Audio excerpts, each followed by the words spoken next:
Look at me go, being responsible like a whole ass adult. I mean, not being responsible like a whole ass adult. You're responsible. It's fine. Don't lie. That's a lie. Lying is bad. Okay, music should be on now. Yes, okay. And with that, let us hop back in. Alright. Okay, starting a little slow tonight. Apologies. But nonetheless, events of the capital of Ryfield having unfurled, stuff having gone on underground, investigations were done in parallel to the main storyline, in which where we now pick back up as the party reaches the fishing hamlet of Belran, the assigned destination that Sir Ramir Kaldin, a Lokatha wizard, had assigned for your party by the College of Ashes to come to investigate an irregularity in patterns of aquatic life, migrations, and just general disturbances in the environment following the earthquake that had resulted from the events having unfurled from the Lorei'an, the Lorei'an blades. And so the party, finding themselves on the sandy shores of the Azuran coast, now walks its sandy beaches after a brief assault at night by a glowing red eye amidst the blood moon, in pursuit of, it looks like, Nepenthe. Secrets having been unveiled, touching various things, using detect thoughts. Images and patterns were revealed. And following that, the party had arrived at the fishing hamlet of Belran, where soft rain had begun to fall. Noticing an irregularity, Sir Fishington rushed head-on into the village to discover that most of the houses were empty, some of the windows broken in, and various guild footprints. What is that? Is that a small dragon? Sorry, Amir thought it was a dildo. It's a dragon cup. No, I didn't think it was a dildo. I knew it was something non-phallic. I just was like... And that's how we start today. Nonetheless. Laura. Saw nothing. Nonetheless, we pick back up now as the party discovers a small Lokatha child hiding within the shadows of his dilapidated house, saying that creatures had come out of the sea name again? During rain. What? What is this kid's name again? I did not give you one yet. I don't think. Oh, okay. Yeah, I don't think I gave you one yet. Telling you that things had been coming out of the sea to take the villagers down into the depths of the water when it rained, and discovering that now it is indeed starting to form rain clouds and drizzle. You heard a loud thud as a man wearing a very large straw hat and wielding a fishing pole, wielding a fishing spear, had burst out of one of the doors of the homes and had begun to stare down the sea. So, what do you do in this instance? Lorei'an. I think I said that I placed myself further forward, hoping to get myself between as many houses as possible. Noted. So Nepenthe rushes through onto the village square. You now find yourself amidst a very empty, broken, what would have been probably the central marketplace of the village. There is a small well that is situated next to you. The kid's in the cart right now, right? Yes, and you have told the horses to run off to a tree line not too far away from the village. Cool. I'm just gonna look to the kid and called in and just say, you guys just stay here. Shout if you need anything. and then I'll start making my way to this dude on the docks. Okay. I am gonna get on top of the cart. Okay. And I'm going to lay down and position myself where I can kind of get a clear line of shot. Okay. We'll say Sir Fishington also follows you and hides behind the cart as well. Akil is currently flying around in the air above the village, taking sight of what is happening. Nothing seems to be appearing at the moment. How far are we from the waterline right now? Let me check for you, because I have a map on here that I will not show you yet. Okay. You are about... from where you are, Ness, that would be about 60 feet away from the shoreline. Okay, is it all a flat, like a flat beach? There is a small decline, but not significant enough to where it would affect anything. Okay. Just position all of you on my screen here to where it would make sense. And then we'll also throw the kid in here too. Boom. Cool. Awesome. Alrighty. Xavier, as you approach the shirtless man with the straw hat, he remains ever vigilant, staring into the seas.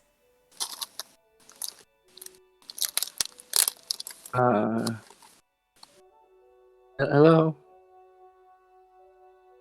Be on your guard.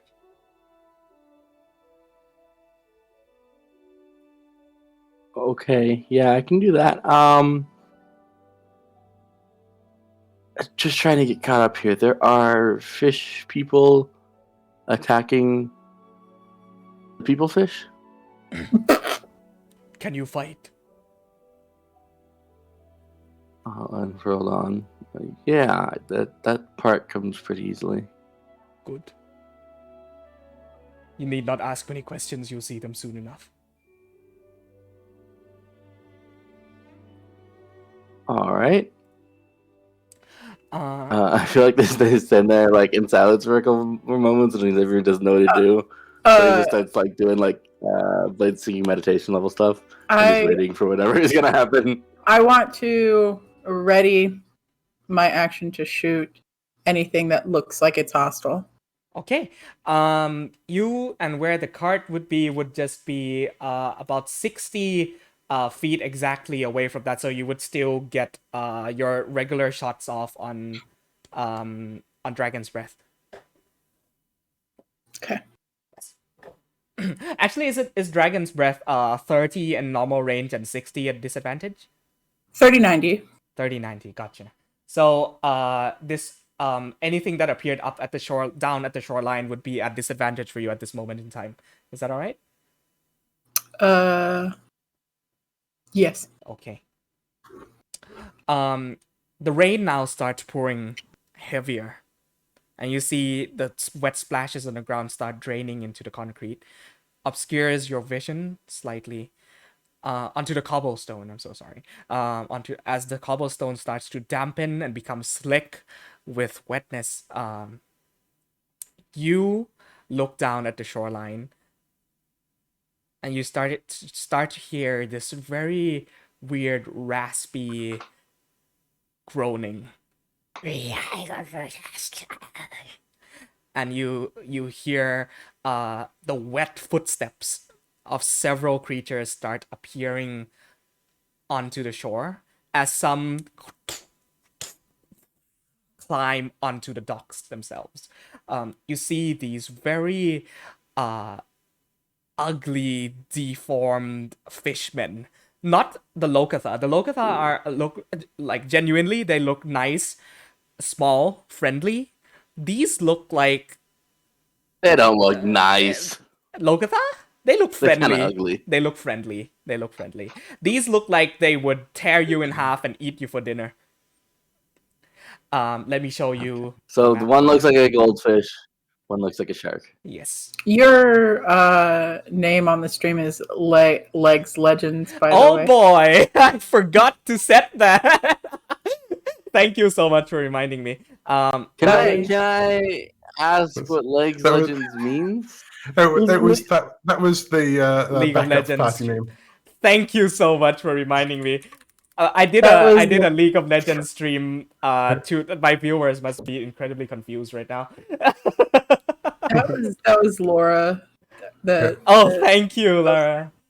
Yeah, Looks if like- we It's If gonna we be a hadn't Lex been- episode. yeah, so if we hadn't been Nose Amber, we would have been the Legs Legends. The Legs Legends. Yep. New name. Alright, let me. I don't edit even that. know honestly that we are No Ambar yet. I don't think in the context of the game we are No Ambar. No, in context of the game, we're not. Is that? So that means we still have the option of going to Legs Legends. Legs Legends. We're not like legends. Chapter. I'm kind of down with Legs Legends. Legs Legends. Chapter 3, Session 5. Apologies for the misinformation there. Oh, All can I right. show you guys something that Kim got me? Yeah? I don't Yeah. know. Real quick, 10 seconds. All I need. Okay. I will give you 15, good sir. Fucking look at this shit. Tastes yummy. I don't know if you can see it with the glare. Oh, It's like framed and everything. that's so That's cool. That is cool. It is. God damn. She needs to stop getting me shit. No. This girl. Does she like you or something? Are you dating?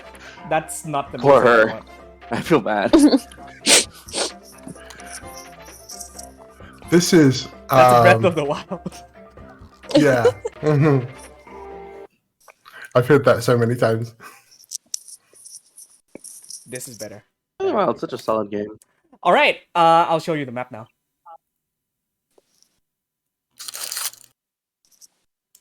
So, these creatures now start climbing up over the shores and into the village of Lorei'an.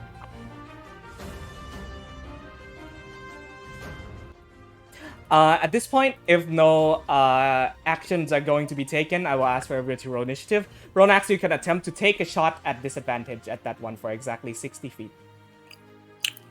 Oh. Even though it's 60-90? It's 60, 90?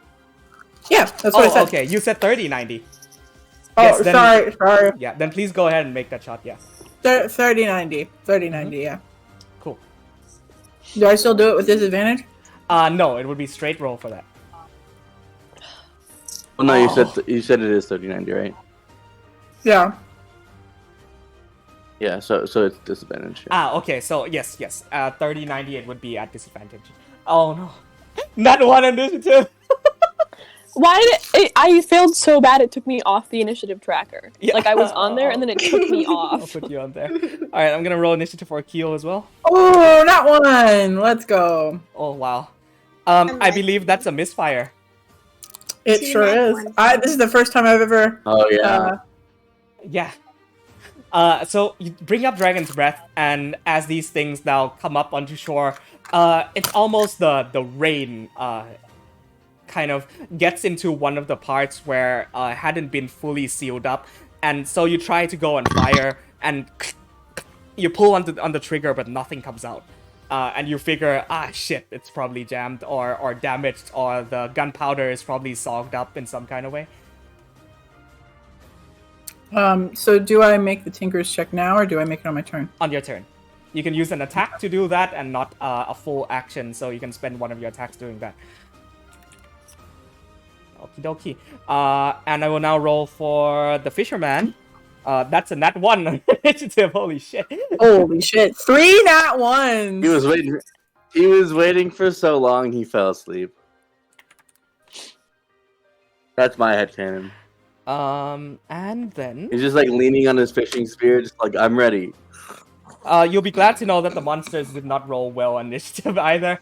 So, these are at 2. And these are at And 8.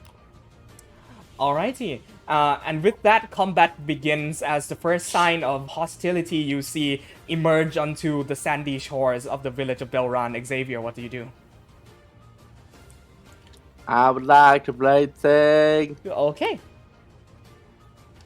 And you know what? I'll do it on myself this time. I'm going to swing Dawn up in the air and then catch it and bring it down into the stonework. And a bolt of lightning streaks up from myself, kind of like reverse lightning from the ground up. And I will cast haste on myself. There you go. Okay, mark that down on your own token. You feel a burst of energy suddenly surge its way through your veins, and you find yourself, your eyes widen and feeling like you could move faster. It's the only 3rd level spell slot I have because I used them all on Ronan. Sending. And then thank God for arcane recovery, am I right? Yeah, I Arcane will recovery, attack. I thought. Would haste give me the hasted action on this turn? Well, you use your action to cast haste, right? Yeah. So would I have a hasted action to attack, or would that be next round? I have it. We'll say haste gives an extra attack or an extra action for attack. Yeah, it gives an extra action for like. Then one you of get 4 it this things. turn, yeah. It's well, if you use it for an attack, it's 1 weapon attack, Yeah. Yes, it is. Yeah. so you can't use the extra attack. Yes. So I will rush up to this dude. I think he's the leader. He looks different. I don't know. He's just stronger or something. And then I'll just boop him in the face. Just a singular boop. He does look Fancy. thicker than the rest, and he has 4 arms. Oh, I As go opposed for to- the thick boy. You go for the Absolutely, thick I go for the thick boy. He's very thick. He has 4 arms. 20 hits. Roll damage. 10. Got it. So I will race up and like swing through and like gash at his abdomen, and You then see his gills just vibrate and go. Okay. I will end my turn there. Ronax. I will say these houses would count as cover. So they are obscuring your sight from a good half of them at the moment. Well, I'm on top of the cart. Yes, the houses are taller than the cart. So Okay. How tall are they? the houses, we'll say, are, again, I'm not good with measurements. They are single-story houses, about the height of a bungalow. Probably about like Yeah, 12, 15 feet. yeah, about that. Yeah. I'm gonna get off the cart, and then I'm gonna walk over, and then I'm gonna like hop up on this house right here. We attempt to climb it. 15 feet. I won't make you roll for anything. It would just take 15 feet off of your movement to get on top of that house. Is that right? Yeah, I mean, I'm not gonna. Aren't they like complain. thatched roofs? Okay.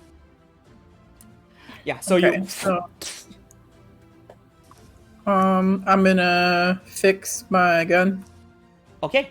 So you use one of your attacks to make a Tinker's check. tools check for me. Yeah. That's a nat 20. Oh, So Okay. here's what happens. You find a bit of gunpowder that's actually very, very clogged up in a certain area because of the rain.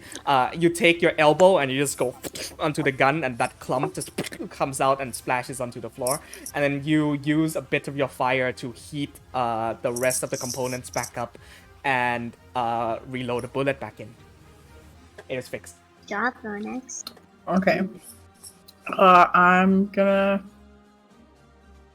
Oh shit. Vorax was with Xavier. Let me drag him in for you. I completely. Oh no, I got him. You got him? Okay. So he would have continued to follow Xavier. Okay. Okie dokie.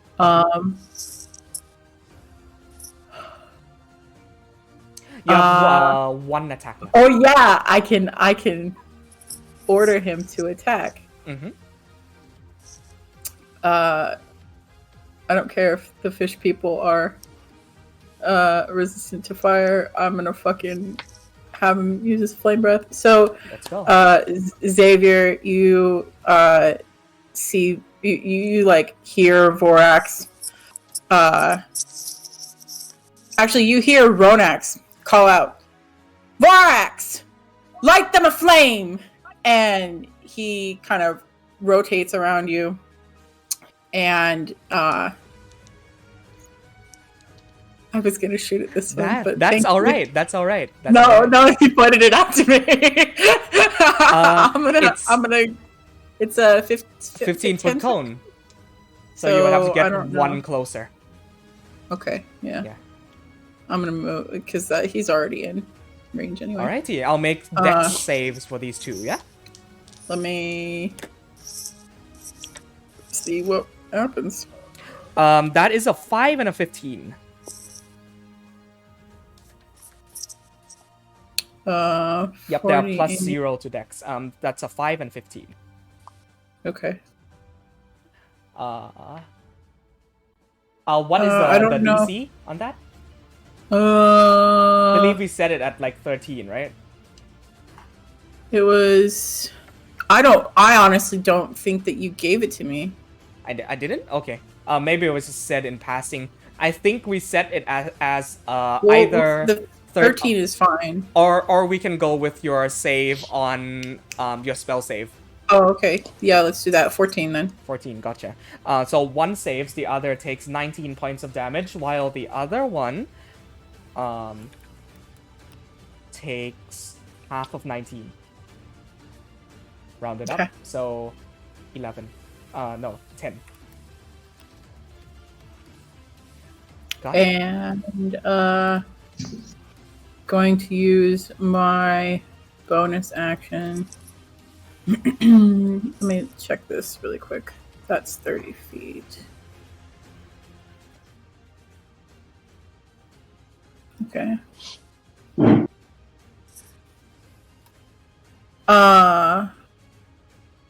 Creature. Let's make a wisdom saving. Bonus action 30 feet. I'm going to. Wait, let me read this full ability actually before I do this. I'm sorry. No problem. Amabilis, you are on deck. Your turn is next, so think about what you would like to do. Doesn't protect. Makes an attack. The spell ends. Okay.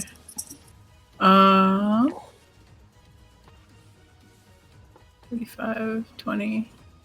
You know what? Yeah.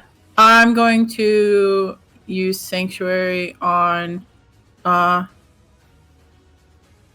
Fishington. All right. Yeah. Okay. So you see this very reddish orange light envelope Sir Fishington as he goes, oh, what's going on? I don't know, but I feel good. Oh my. So anyway, that's your turn. Why does it come off sexual no matter what he says? Oh, no. It doesn't. It just doesn't. That one did earlier when he was in the water. He was like, "Oh yes, water." He's a very sensual gentleman. Amabilis, it is your turn. How tall is the house behind me? The house behind you would actually be about we'll say 15 feet tall as well. It's a single story. Okay, that's perfect. So I'd like to climb up. Okay. Let me just see if it gives me 15 feet. Yeah, claws give you a climb to your 15 feet. Yeah! Okay, and I am going to... Do I see, like, all the enemies? Or... Yes, you do. From on top here, you do. Okay. I'm gonna use my short bow, and I am going to try to hit the one in front of Xavier. Let me check the distance of that real quick. Your short bow should denote that is just out of 60 feet, so the shot will be at disadvantage. Would that be okay? However, you do have cunning action aim, which will make it a straight roll if you use your bonus action to do that. Action?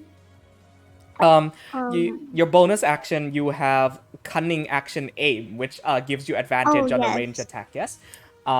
You can go ahead and do that, and that will turn the disadvantage into a normal roll if that's what you want to do. Oh, okay. Then I'll do that then. Alrighty.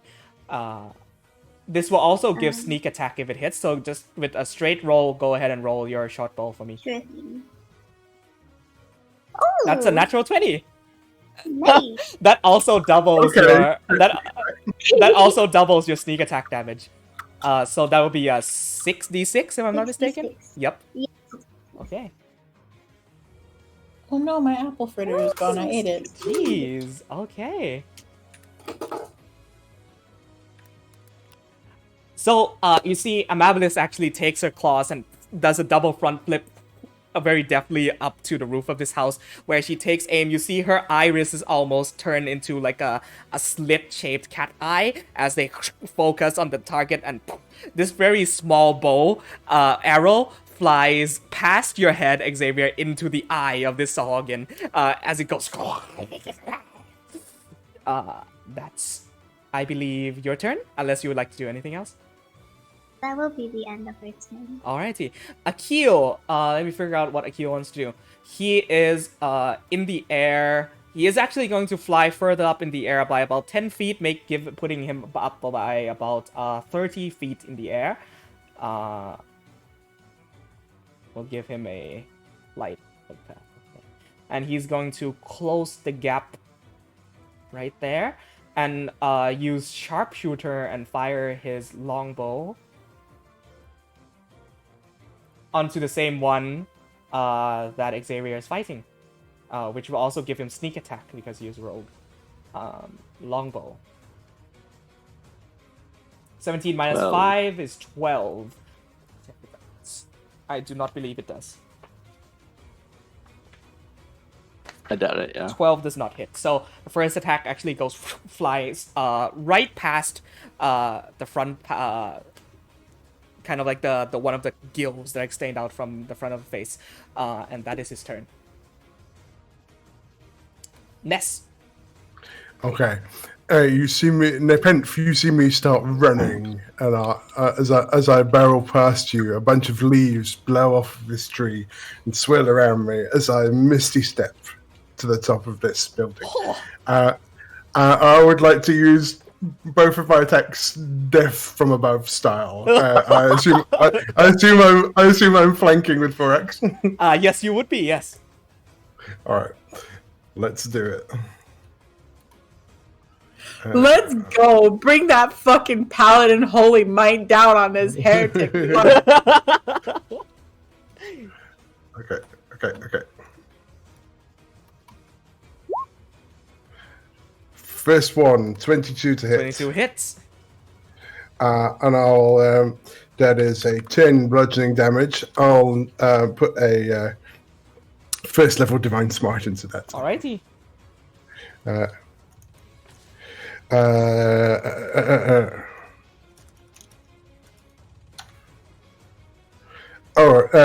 Yeah, high and low, 9. Is he still going? Yeah, he's still alive. All right, second attack. That's a 21. Hits. Big boys. Let's go. That's 6 bludgeoning damage, and I might as well throw in another one.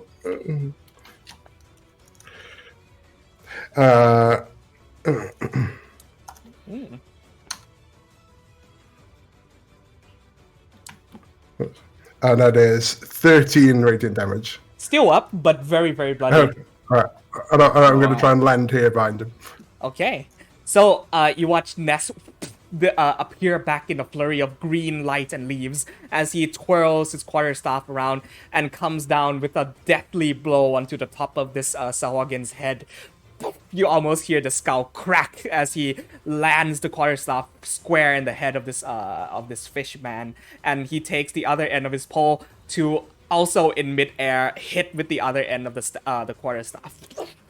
A few jagged teeth fly out of his mouth and tumble onto the floor. Is that your turn? This Yeah. once again, this is the probably the beefiest variant of these creatures that have emerged into the shore. It is now the normal Sahuagin's turn. Let's see.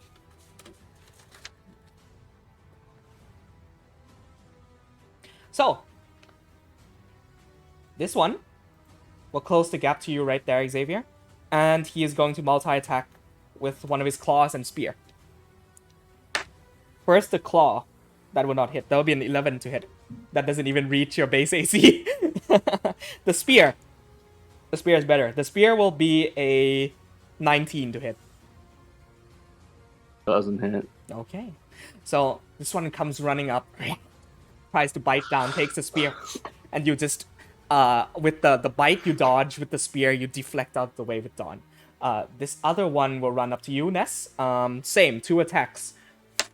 First one is a 6, second one is a natural 20. Well, yeah, that one is. Okay. Once again, another crit onto you. Actually, can I impose disadvantage on that with Vorax's reaction? You could. You could. You definitely could. What ability is this again? Could you just show that onto the screen for me?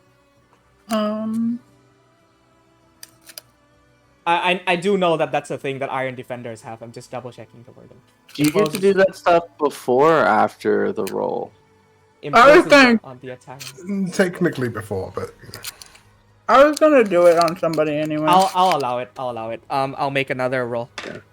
I That just feel bad is- because you take crits away from Maddie. No, You it's try to alright. create It's as a alright. DM. No, that's we don't have a grave cleric, but you guys can still cut me of these natural 20s. That's a 16 plus 3. That's a 19. I missed by 1. Oh, 20 okay. AC now, thanks to the new armor. So he Hey. actually takes his trident and almost goes in to stab you with it, and Vorax wags his tail up and whips the attack out of the way ever so slightly that it scrapes off the front of your armor. This Sahagin is going to 25, use his action to dash up to 60 here that he confronts you, Nepenthe. Let's see, who else do I have? This one is going to come up to there and is going to make a few attacks on Tiber. That's a 14 and a 15. Tiber has an AC of 16, so one misses. The other one, he is, however, going to use his reaction to parry as this Sawagin comes running out of the water, bites, he dodges, takes his trident and swings down. You see that he raises this very shoddy iron shield up and deflects it out of the way. This one is going to swim up to shore, use his action to dash up to there. This one is going to do the same and dash up to Nepenthe. That will be their turns. It is Tiber's turn. He is going to use 2 attacks with his fishing spear onto this Sahagin. That is an 18 and an 8. The 18 hits, the other one misses.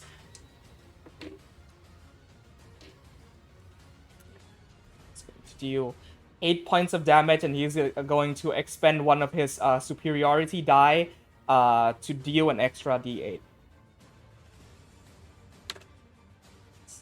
10 points of damage total. So you see this man takes his fishing spear, bops it in the head with the back end, and then he turns it around in his hand so that the pointy end is facing the Sahagin and actually stabs it down into the shoulder. And you see his face is dead, straight, calm this whole time. You see also he takes a stance that is very unique, where he raises one iron shield up, slams his feet down onto the floor, and raises the spear up as such. Keeping the pointy end out and then keeping the Sahagin at bay with his shield. That is his turn. Nepenthe, you are up. Cool. I'm gonna enter a rage. Cool. I was sitting there so worried. I was like, man, how am I gonna get to these guys? And they literally came to me. 6. Uh-huh. Cool. Each creature within 30 feet of me must succeed a wisdom saving throw, or they have disadvantage on attack rolls against me until the start of my next turn. Okay. So I'll make one for 3 of these, and I assume I don't need to make one for Tiber and Akil. That's a 10 and a 15. I don't know what my spell save is. And a 6. We'll just go versus your what's your intimidation score? Plus how much? Plus 5. Plus 5, we'll go 10 plus 5. We'll make it a 15. How about that? Okay. It is 11 plus your con. 11 plus your con. That's better, yeah. Okay, that's 14 then. Okay. So both fail, actually. The third one rolls a 14. Does that succeed? Yeah. Okay, so Yeah, third one succeeds. This one here succeeds. Okay. The 2 around me then have disadvantage next Got it. attack on me. I'm gonna go ahead and attack the one to my left. Go ahead and make it attack roll. Crit. That's a natural 20. Without Great Weapon Master, yeah? Yeah. Okay.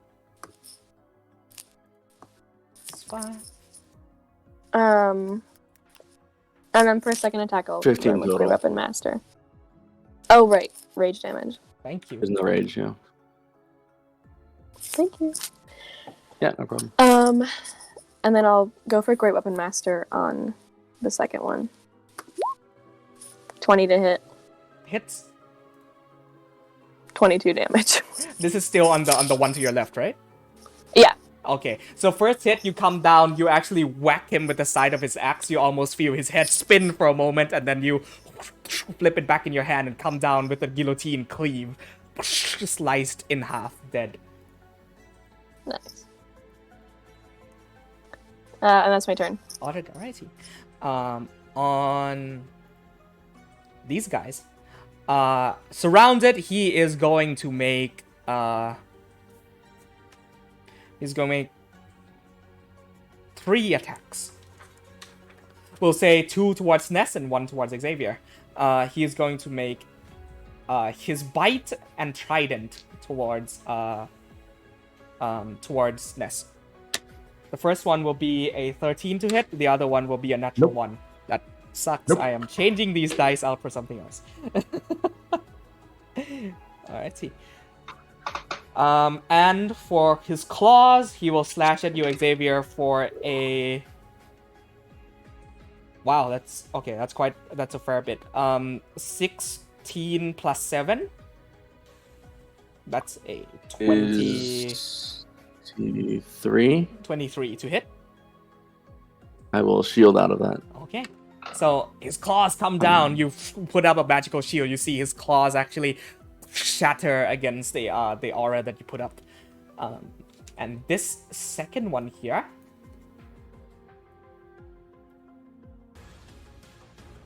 That's just enough.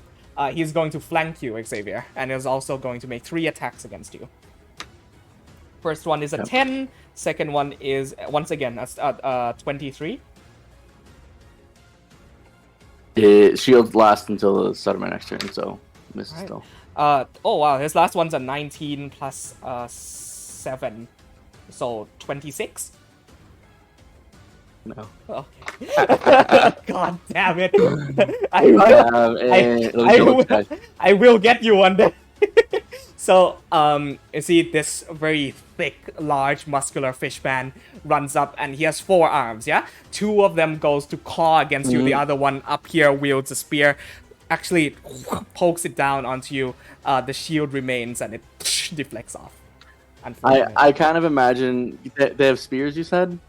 Tridents. Tridents? Okay, I kind of imagine it as Xavier is dodging attacks, and he's using Dawn to push their tridents into the dirt. And by the end of like all 3 of them attacking, he's kind of like pushed all 3 of their tridents in like a position to where they're like kind of interlocked with Dawn on top. Fucking badass. And then now I assume it's his turn. It is his turn. I mean, with Dawn kind of like pushing down with all of his weight on top of all 3 of the like the 2 tridents in the spear. He releases upward, and they all like kind of stumble back into their positions. And I'm going to take one attack on this dude. Actually, no, I'll take one attack on this dude to start. To see, I want to see if I can finesse this. Imitus is gonna spit on him, so I can get advantage on the first attack. Go ahead. And I will quit. 23. Hit. Okay, 5 damage plus this guy takes 5, and then the one on low health takes 7. Gotcha. Fire damage. This one actually dies. Yeah, that's what I was hoping for. And then I'm gonna turn. I'm just gonna finish my turn before I describe things because I feel like it makes things easier to describe it all in one burst. If that's cool. I'm gonna turn and attack this dude as well. Roll an attack. Not at advantage. For an 11. Misses. Scrapes off of his breastplate. I will take. So I have 2 base attacks. I will take a hasted attack, 9, and Misses. I will take a bonus action attack. That's funny. Okay. Makes up for this too. For 12 damage. That does it. Hey!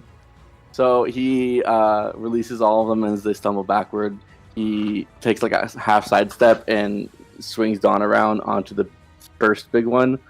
And as he hits him, a burst of fire sparks out of that wound and engulfs the other one. And he uses that momentum to turn around and spin and cut into the other. Yeah. And slash him down. Just a tornado of silver and gold as he Darth Mauls and shreds absolutely 2 of these Sahagin into fish pieces. And you come to a stop. Fish sticks. Fish sticks, yeah. And that's your turn? Yeah. Okay, cool. Ronax. Amabilis, you are on deck.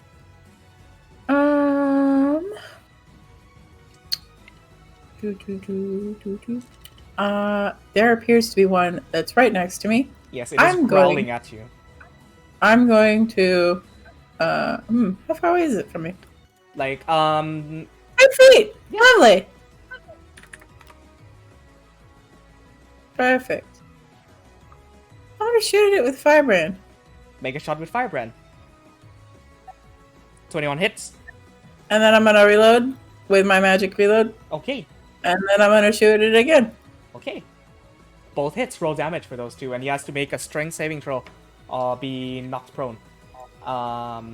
14, 13. Actually, he doesn't even need to make that save. He just gets shot into swoosh onto the floor.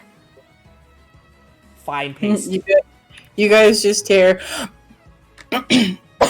Sorry, not that. You don't hear that. You guys just hear. Bam! Bam! Yeah. So first shot he takes it, he goes stumbles onto the floor. The other one actually just fucking pops his head like a sherry. Gotta get me one of those. I never liked fish. Oh yeah. And that's her turn. Alrighty, Amabilis, you are up again.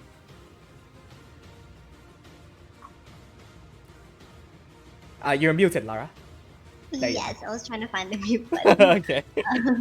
So, I'm going...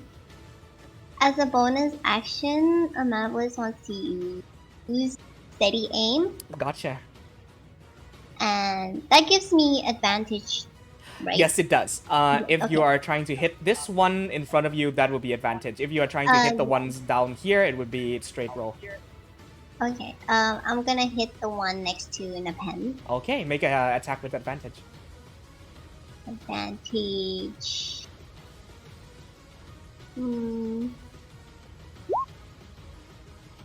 Hope is a 15. 15 on a regular hits. Does it hit? Yes. They It do not have hits, armor yeah. on. 9 points of piercing damage, roll sneak attack.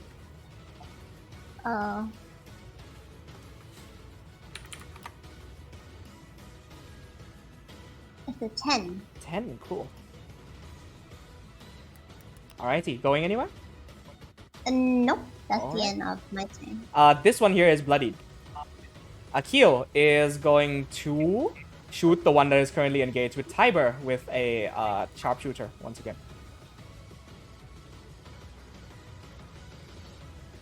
14 hits this time.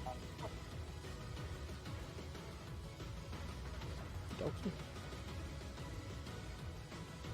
12 plus 6, that's 18 points of damage. Doesn't even need to roll for sneak attack because he's dead. You see, Akil flies, tunnels up into the air, takes aim with his longbow, and arrow comes down, comes through the neck of this Lorei'an here as it falls down. And Tiber looks back up and nods, and he is going to circle around to there. Alrighty, Ness, it is your turn. I'm actually going to risk an opportunity attack from the guy who's standing next to me, because what I'm going to do is going to circle around and try and get on the other side of this one. Alright, he'll make opportunity attack. That's a 15 plus 7, 22. Does hit. Okay. My apologies. Wrong damage dice roll. That will be... Plus... that will be 15 points of damage from the trident. Jeez. Ooh. I can take it. I'm going to unload on him. I'm going to say, hello, Edson. Going ahead. Hello. Then, I'm going to use, I think, what? All. And that's only a 9. 9 does not hit. The second one. That's a 24. 24 hits. And then I'm going to use the bonus attack as well. Okay.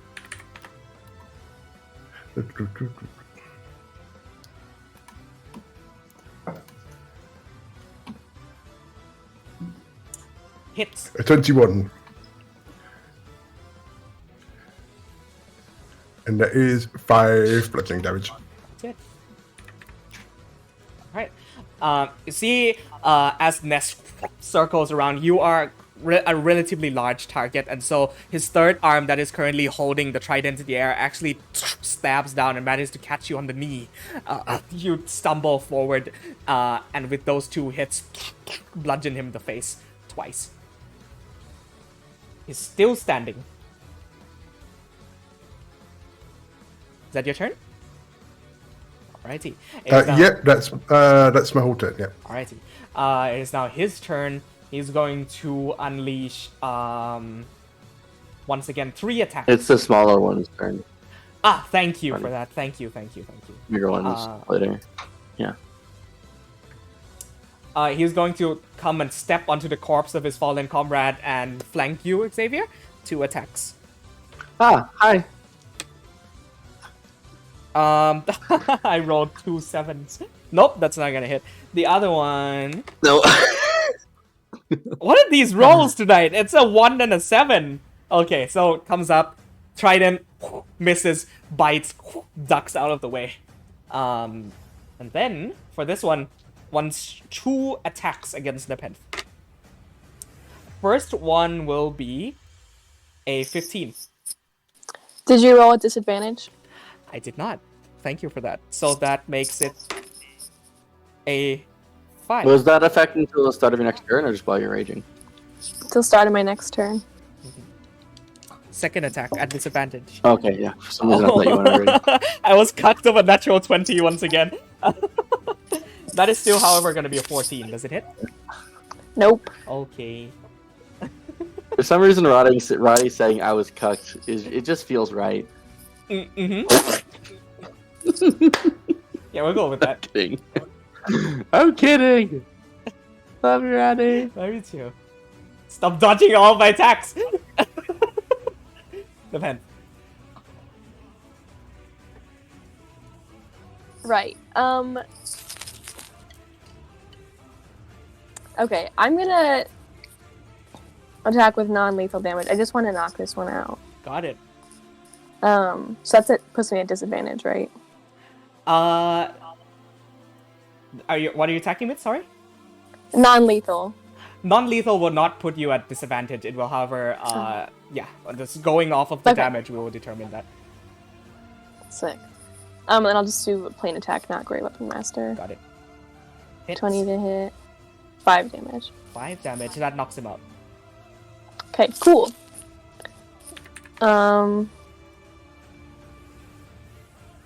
That's awfully busy. Right. I'm just gonna clean off my blade. I think I got it.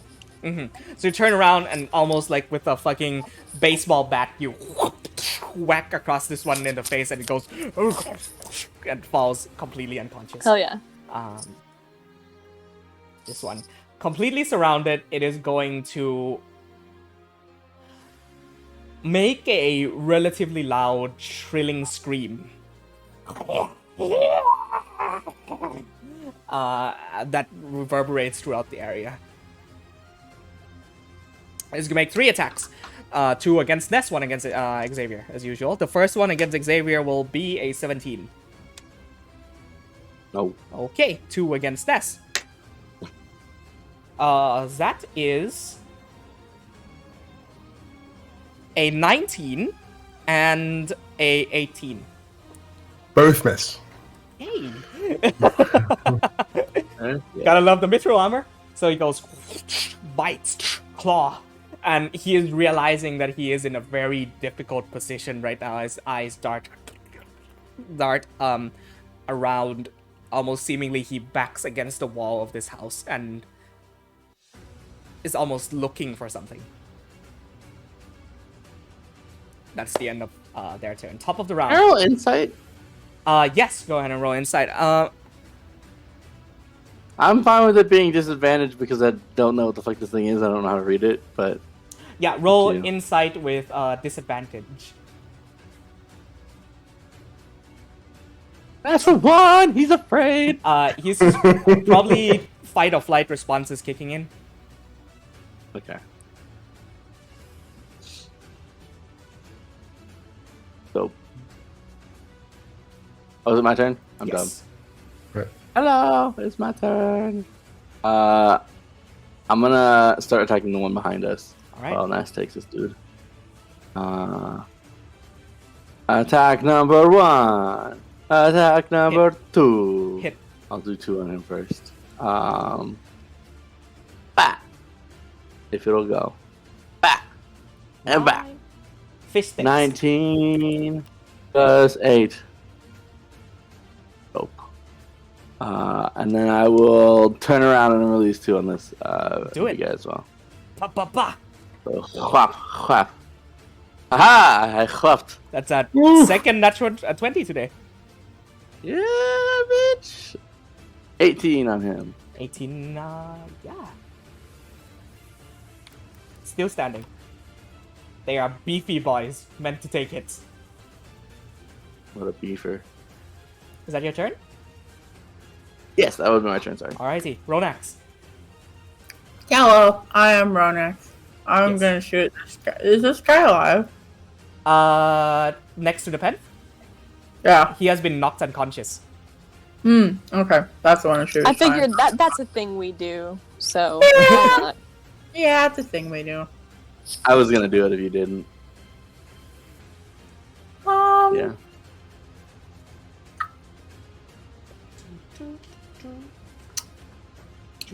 If I put Vorax here, and he shoots his flame breath out this way, It will Will hit it Ness hit? and Xavier. It gets all of us. Yes. Also, I forgot to remind you, top of your turn, roll a d6. On a 5 or 6, he gets back his fire breath.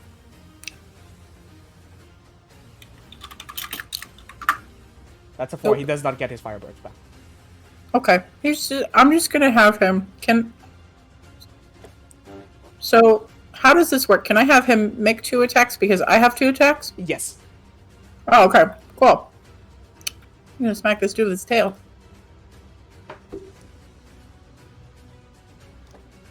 $16 hits, 7 misses.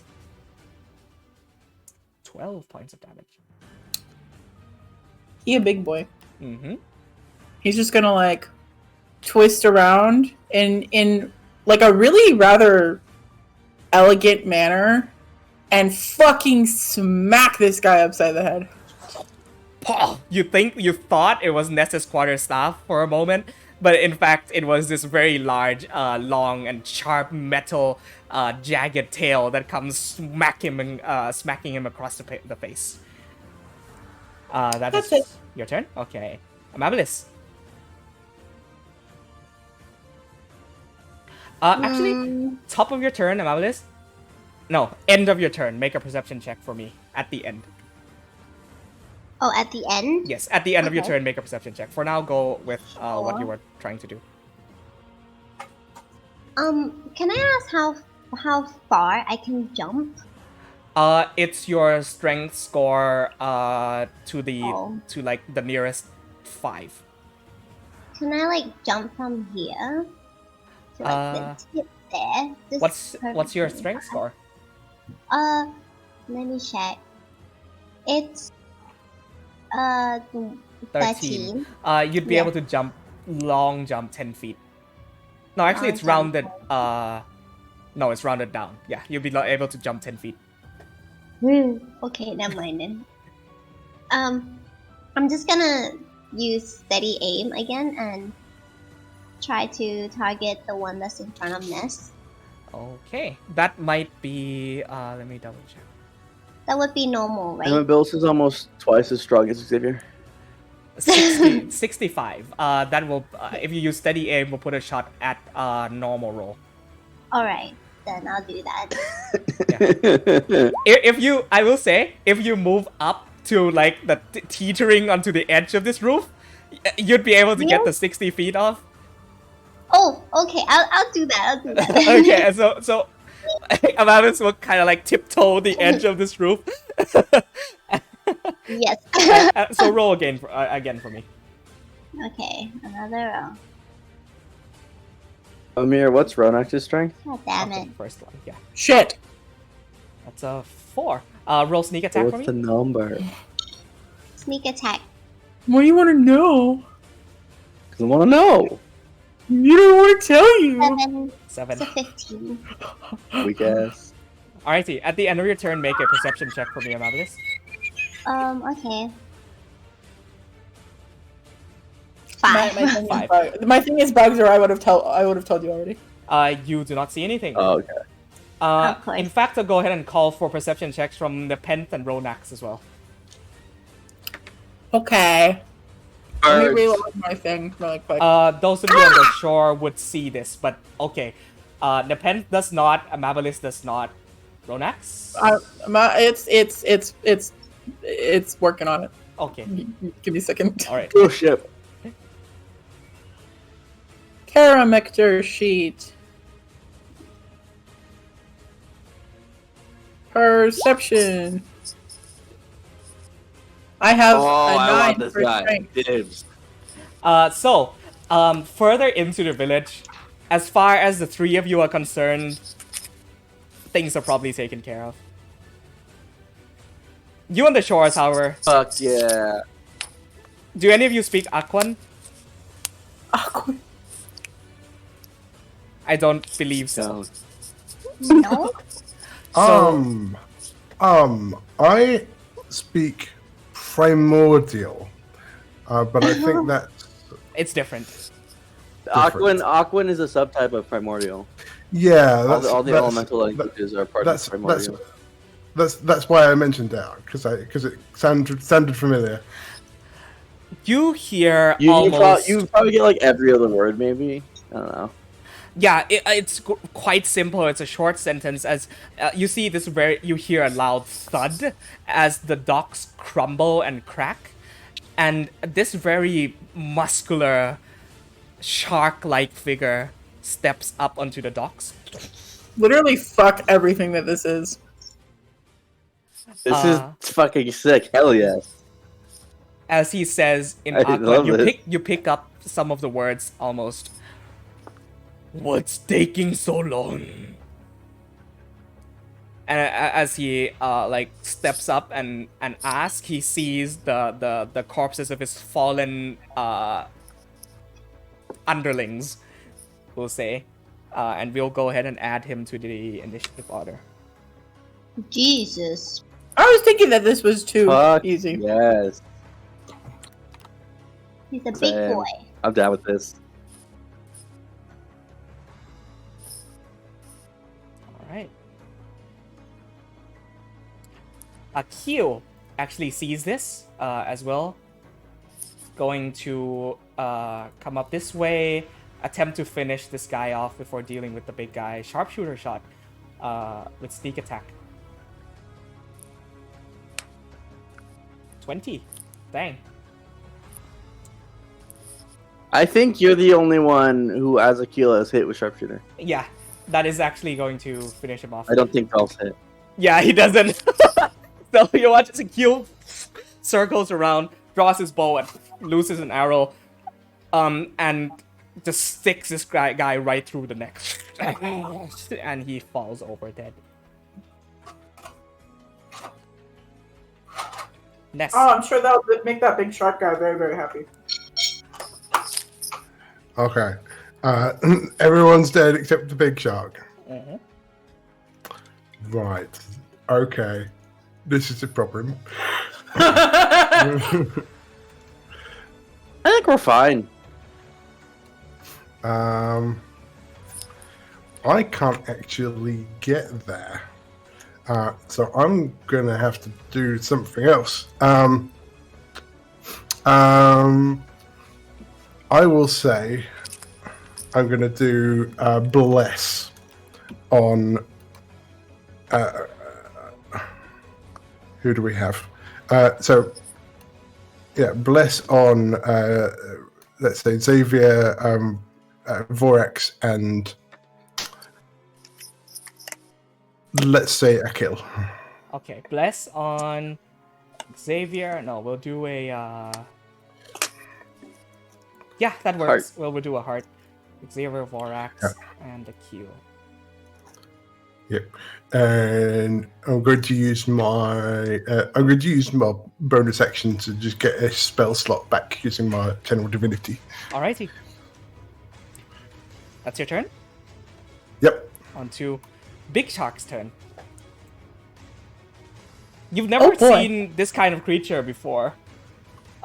In fact, he is incredibly foreign and violent looking, almost the size of an ogre, but just raw, pure muscle and rows of jagged teeth and a very large harpoon that looks like it could go on a ballista.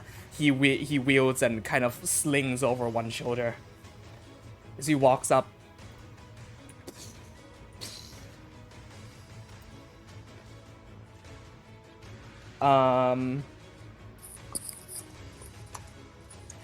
Actually takes a look at Akil, who is flying through the air and had just landed a shot into one of his underlings.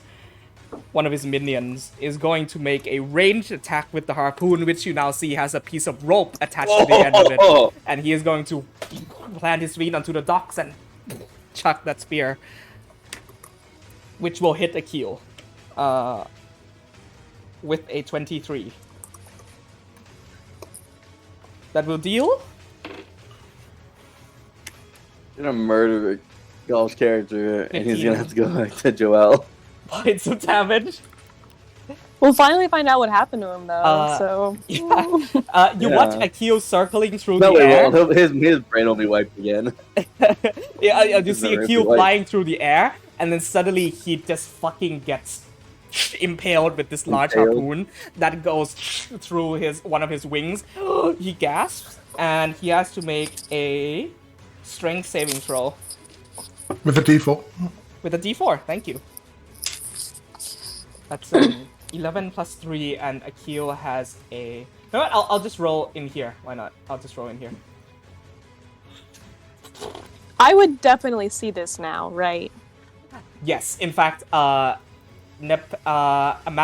and Nepenthe, you see just this large harpoon thrown at which the strength, where it could be fired out of an actual ballista, impale Akil through in mid-air, and he actually tugs him down so hard that Akil lands flat on this roof prone. Oh no. Damn. I sent this gift earlier, but it fits here. Akil! And tell you what, he's actually going to walk up even further here.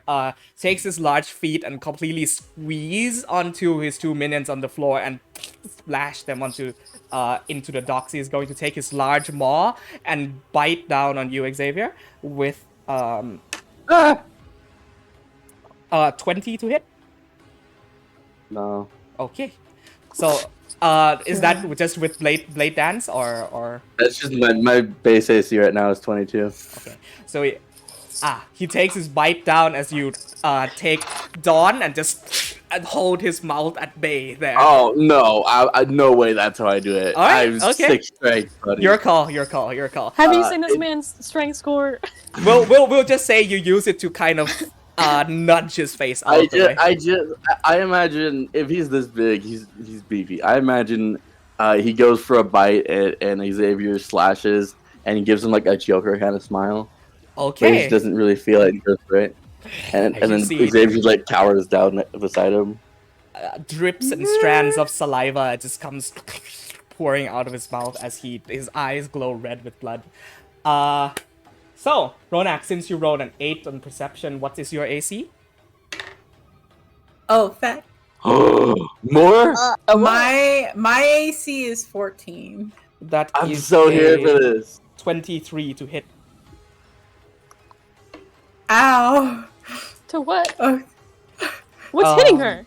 Roddy. I'm shit, hold on. No, is there a reaction that I can use? Nope. You take 13 points of damage as you back turn. Wait, no I didn't. Yeah? No, you didn't use your reaction this turn, but can I use shield? yes, you can. That it's Okay. a 23 It was to a hit. 23. What does it do? So that would only bring it up to 19. Oh, Because it's plus 5. Plus this one comes from the back. So we'll say Wait, what one? Where's the other one? save that spell slot, since this one would have come from behind and you wouldn't have expected anyway.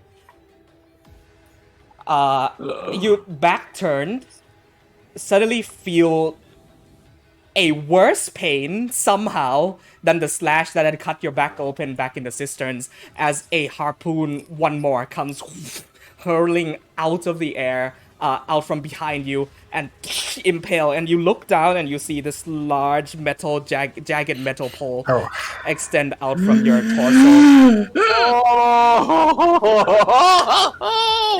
Make a strength saving throw. Japan, I think we have a problem. I'm so tired of you sons of a guns saying my name before you guys pass out or get kidnapped. It's not fair. It's not kind. Oh, there's another one? I'm just gonna fail. There's no way I succeed on. You are tugged 20 feet off of this roof and come crashing down onto the floor right there. And you are prone. All damage! How much damage did I take? You took 13. Oh, okay, that's not that bad. So, 2d6 fall damage.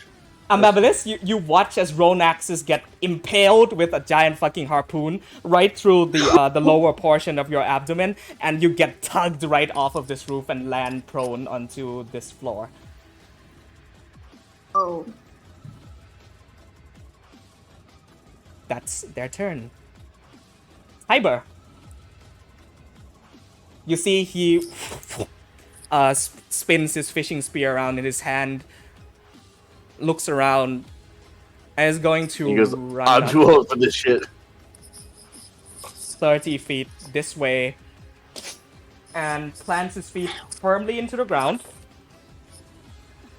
And he is going to use a commander strike maneuver. He's going to expend one superiority dice, allowing Ronax to make a weapon Battle attack. Master! As he Okay. runs up, puts his shield up, and say, "Get up! You still have something. You still have work to do." Yells that in your general direction, and you feel in that moment a commanding presence wash over you, and you reach for Dragon's Breath. So go and make a weapon attack for me. Oh, my shirt's on backwards. So the I five was hits. wondering why it looked weird. 11. So, I'm very well aware of how much work I need to do still. Thank you very much, sir. you take Dragon's Breath out and fire. The bullet pierces through his right shoulder, and he seems to wince ever so slightly, but not take much from that at all. Nepenthe. Oh, I don't like Okay, this. cool. So, I'm going to run to here. My rage ended because I went a full round without being hit or dealing damage. Mm-hmm. So I'm going to enter a new rage for fun. Okay. Yeah. Make a roll. Let's just see, 4. Are there any negatives on that list, or is it all just positives? No. I get a +2 bonus to AC, and whenever a creature within 10 feet of me hits me, they take force damage equal to my Constitution modifier. Okay. Nice. So, now I will attack. We're gonna go Great Weapon Master first. No. And then just Giant Slayer second. Giant Slayer will get its additional effect off from this guy. Yes. I forget what it is. Wait. Do you want to look it up? You real the quick? giant? D&D Beyond? It takes an extra 2d6 damage of the weapon type and must succeed a DC 15 strength saving throw or fall prone. Gotcha. So the 20 hits, I'm assuming, right? Yes. 12 damage from that. 6 damage from that, and strength saving throw. +2 for your rage. Remember your rage damage. Right. So, It rolled a 20 damage total. total 13.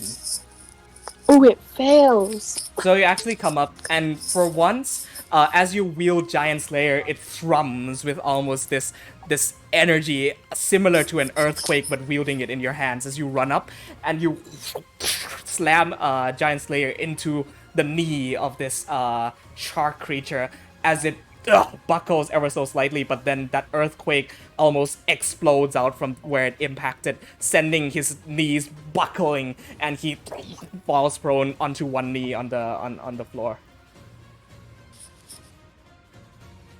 I've been waiting for that. Very nice. They are dead. Xavier. I feel like Xavier's getting kind of cocky. I feel like the fact that no one ever hits him is finally getting to his head because so many other people are getting hit. And so he's gonna David and Goliath this shark. So, what I like to do, I wanna basically as he goes in a bite, I wanna jump up, kick off the what's it called? Building beside me and try to leap over him as he goes down to bite for me. Athletics check. No, acrobatics. Hey, all right, I get advantage. 7. What happens? Wait, plus a D4, right? Or is that is no, it's saving attack throws rolls and and attacks. saving throws. Yeah. Never mind. 7. You do not get over and I instead don't get do that stuck at on all. some crates. Okay. Does that expend any of my? Do I just use a movement You doing lose that? 10 feet of movement. Okay, I still have 80 or 70. Fucking ass. So, I think he just eats shit and then fucking gets up, cleans himself off, and goes, "You didn't see that?" And he's gonna use that. I assume he eats shit. I'm just gonna run around to the other side of this dude. Just, eat shit super awkwardly, just sidesteps and You actually run up into a few crates of fish, and all the weak old fish comes pouring down from this crate and onto the floor. Circle back around. Yep. And then from his backside, I don't know that anyone understands him, so I think Xavier is gonna use his action to cast Comprehend Languages. And then we'll use his hasted action to attack and a bonus action to attack after that. Okay. So he is going to hold Dawn out and throw his hand across it, and these runes will appear before him. And the runes, I think, flicker between languages for a second, and flicker until they land on Primordial, and the Primordial text appears before him. And then he's going to take 2 attacks, and as he's attacking him, he's just going to start questioning this dude. Just be like, what are you? What's your name? Does the creature understand you? Absolutely not, but I'm going to start asking him things. Okay. 2 attacks. 14, not 20. Your third natural 20 today. 14 does not hit. Yeah. Welcome to New Cocky Xavier. 9 damage. That is my turn. Alright. I take 1 attack and beef it and go, what are you? And then I take a second attack and just stick Dawn into his ass and go, what's your name? You hear the equivalent of him going, him calling you a very annoying fly that is buzzing around him. It's kind of chipping away. I feel like I'm a seahorse to him. This is going to be a bit unconventional, but I would like to make a Constitution saving throw to see if I pass out. Okay.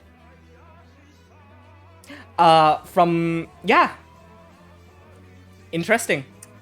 She's got a fucking harpoon impaled into her gut. Which was then immediately yanked back out. It got yanked. So she's just got a gaping fucking hole in her side. Mm-hmm.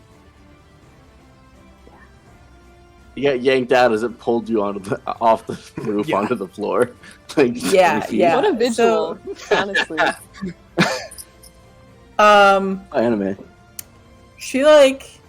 I think she throws up blood. Mm-hmm. So it's up to you, DM, if you'd rather not add that kind of thing in. That's yes, I will say you're still at a fairly high amount of HP. So you being Ronax, you'd pull through that. You'd pull through that.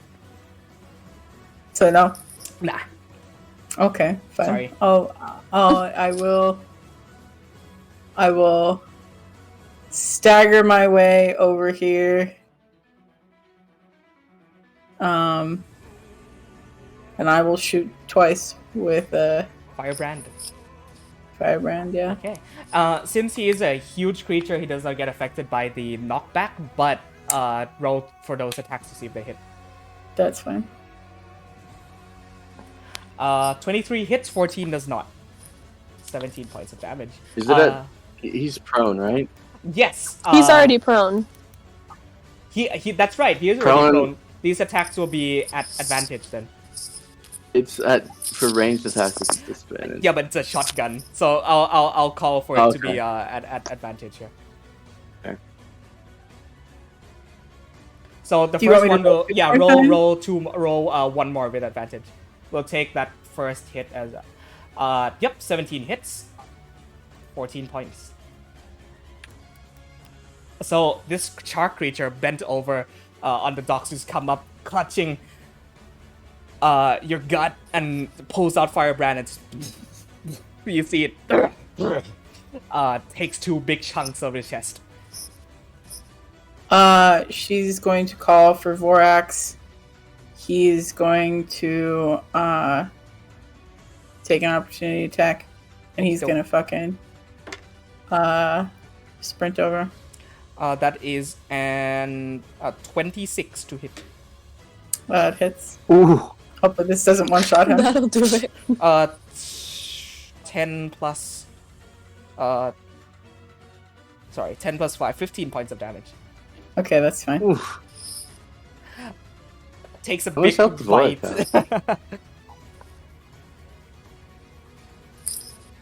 Alright. Let me just... I don't even know what his HP is. I think it's like 30 something. Yeah. Okay. And how much damage did you take? 15. Okay, thank you. Alright. Mabilis. I'm on the ground now. Okay. Right? Yes, you are. Okay. Does my climbing count as my movement speed? Climbing, you just have 15 feet of climbing without halved, without your movement speed being halved. Oh, okay. Then I'll take 50 movement speed and then I'll climb up this house.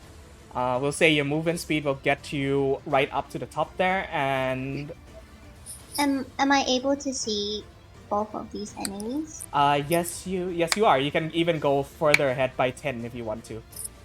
Okay, by 10. I'll stay here then.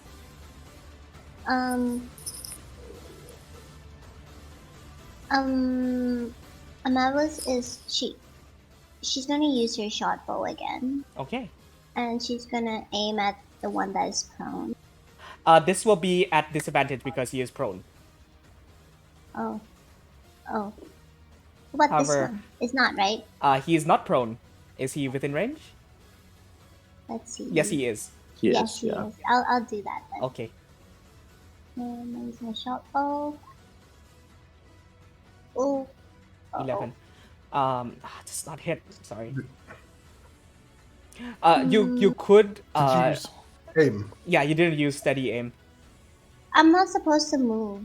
You're right. If she uses steady aim, she yes. has to remain in place. Yeah. Thank you. Oh, okay. That's a good way of balancing that feature. Yeah. That's cool. Plus, it's Yeah. only ranged attacks. Yeah. Yeah. Remember, you can do the same thing with hide if you have something to hide behind. Oh. I feel like she can hide up top. Yeah, you can hide on that roof. Easy. Okay, I'll use my bonus action to hide Okay. at the top. I will say, even though that attack had whiffed, it's small enough to at a point where you are definitely hidden away and not noticed. Okay. Akil will spend half his movement getting up, and he is going to back off right there and fly back up again, taking a shot with a sharpshooter, and he's going to pump in one key point for Kensei's shot as well. Longbow. Misses. That's his turn. Next. Okay. So Akil's no longer harpooned, right? All right. In that case, I'm going to. Xavier and I are going to double team this enormous shark man. Okay. As you do that, thank you for the reminder, Joe. Now let's make a quick stealth check for me. Thank you. All right. Hit.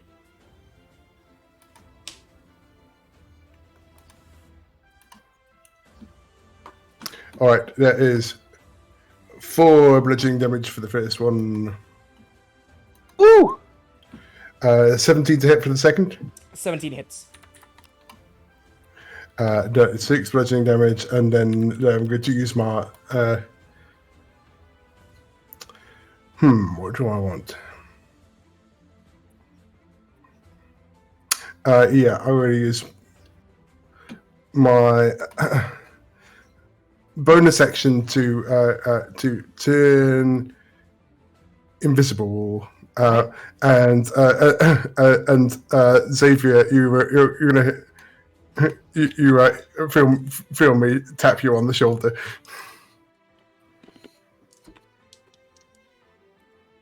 Okay. I don't know. I don't know what to say to that. Is that your turn? You're all alone now. Yeah, that's me. On these, we'll go with this one first. He is going to spend half his movement getting back up. Seeing you as the immediate threat, 2 attacks are going to go towards Unipenth. Bite and Harpoon. Bring it on. Oh, I would love a shark scar. That would be sick. You're getting one because the first hit is a 26 to hit. A pretty high roll on that That one. will do it. This one is with the bite. To you.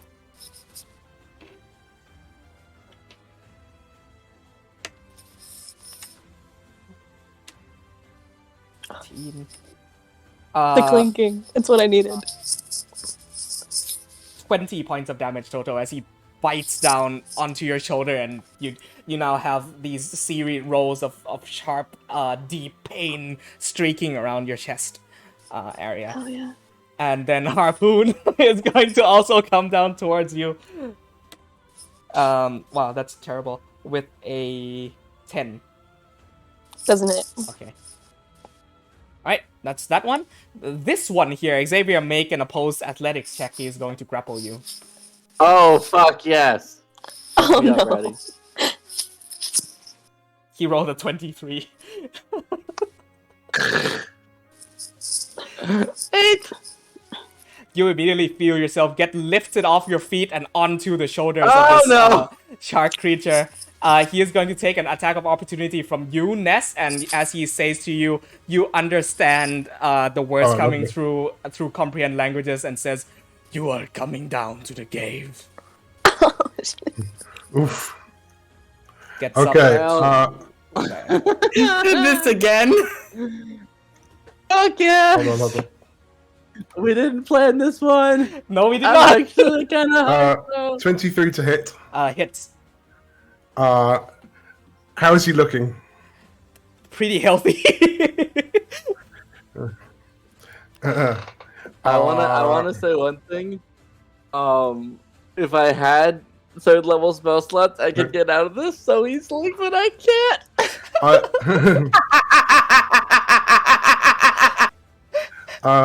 Okay. I'm going to throw another first level smiting. Alright.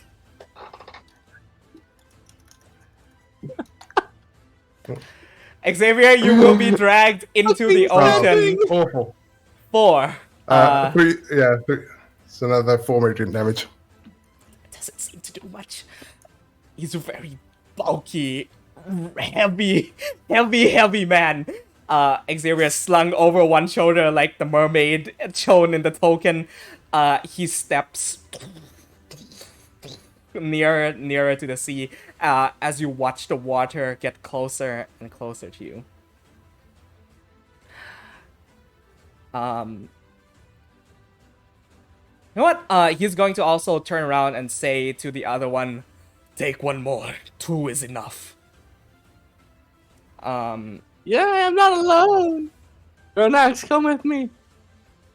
Tiber steps 1 feet back, holds his fishing spear in his hand, is going to use his thrown weapon fighting style to chuck his spear at this man. That will be a 15 to hit, which just hits. Yep, just hits. This will be a... It's 5. 9 points of damage total. I'm so here for this. I just won't touch me down. And then he is going to run and jump up onto this shark, plant his feet onto the chest, and pull the spear back out and land. And with the second hit is also going to attempt and stab again. Ah! On the ground, roll a 16. Cool. Another 8 points of damage. You know, it's fun being the one that gets kidnapped because you don't have any stress to actually have to like save the person. And as while you are thinking of what to do next, he is actually going to action surge and do 2 more attacks. Good chat. Both hits. It's hitting everything, but my enemies aren't hitting anything apparently. 6 and 4. 10.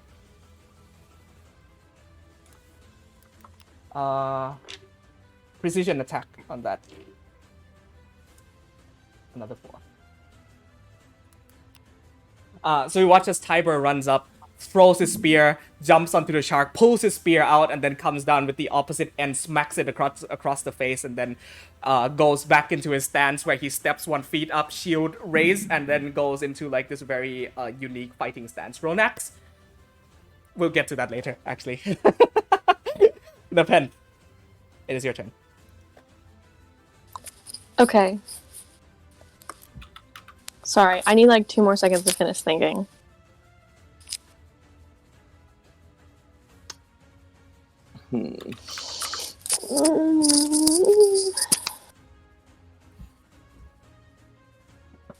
Okay, yeah, it's what she would do.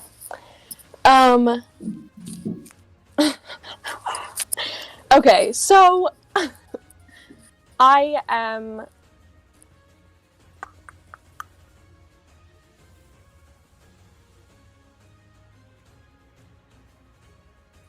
Okay, yeah. Sorry.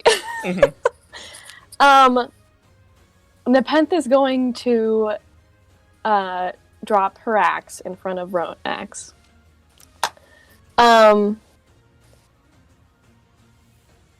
And just kind of be like, okay, you're taking one more. That'll be me.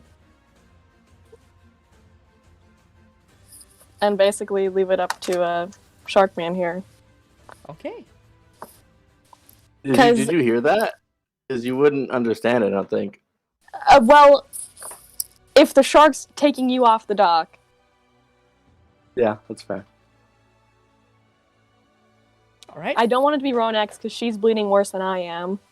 And I need this fisherman guy to explain what the fuck is happening to everybody else. So, that'd be me. That's so you're foregoing an attack on this turn, yeah? Mm-hmm. I'm gonna step in between myself and Ronax, though, 100%. Gotcha. All right. Xavier, repeat your athletics check. Really? Just do You it. think I'm gonna beat this bitch? He did low, Can I get help from pretty you? low, so you have a chance here. Come on. Can I get help from Impetus? I wouldn't be able to do anything here. He can spit acid in his eye. Yeah. One.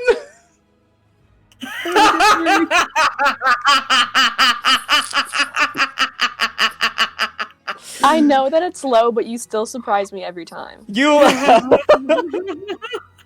I'm still amazed. It's an amazing feeling being taken out of your immediate badass moment and like the other getting hauled onto the back of a very I'm muscular. so happy I decided to say he's getting cocky. It just makes me so happy. Get humbled. Get humbled, bitch. You are currently grappled for the turn. While grappled, you are incapacitated. Oh wait, your turn isn't over yet. While incapacitated, you can still make weapon attacks, but they will be at disadvantage. And I will The say, issue is I don't have yeah.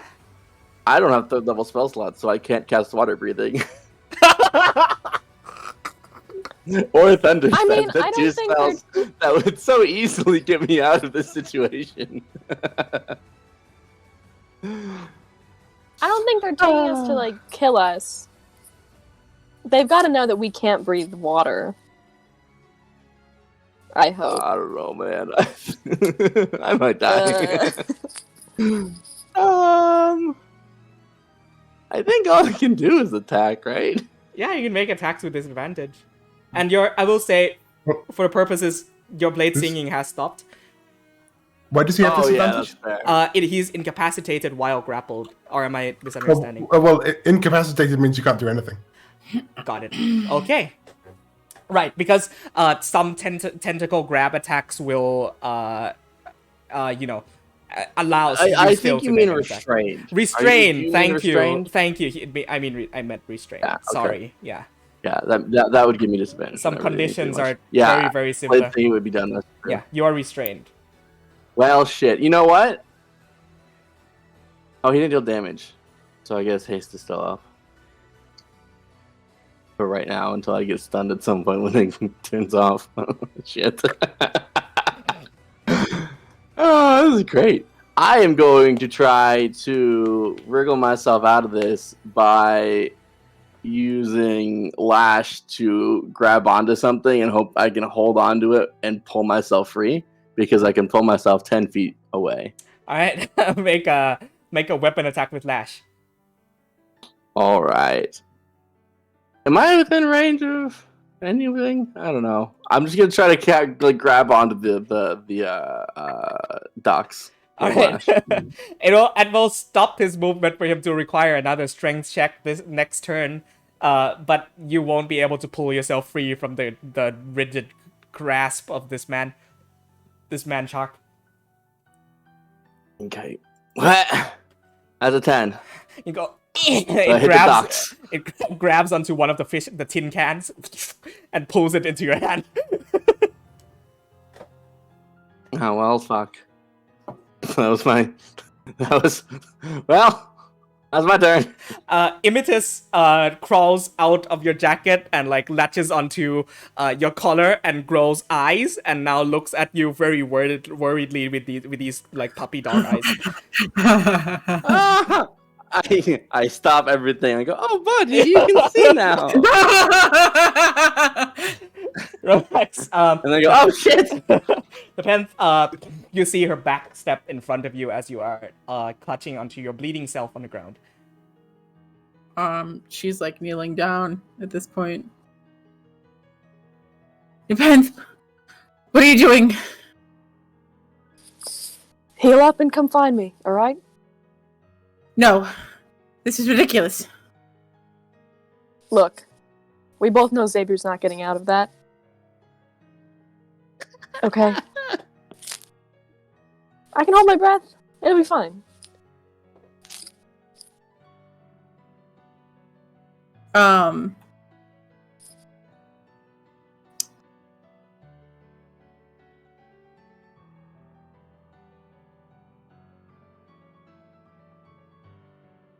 What do you do? Time's ticking. What do you do, Amir? Come on. Analysis paralysis. She's fucking angry. She's gonna grab the axe and chuck it. Try and chuck it. I gave you that for safekeeping. And you're gonna throw it at me. Just throws it straight. Please tell me straight in the ocean. I'm gonna be shocked if she can pick it up. God's above. Make a weapon attack with the axe. Without proficiency, I assume. Wait, Battlesmith. Do Battlesmith get proficiency with martial weapons? I don't think she is. Like her class weapons. Might be. I don't think Ronax is proficient in battle axes. Then just make a d20 roll.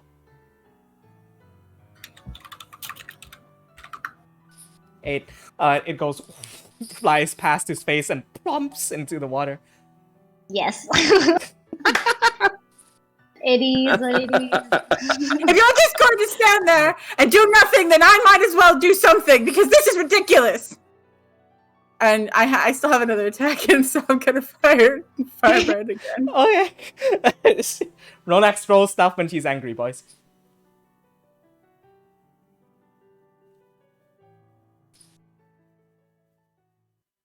Roll an attack with firebrand. Not 20. Oh! Okay, so. Nice. Oh.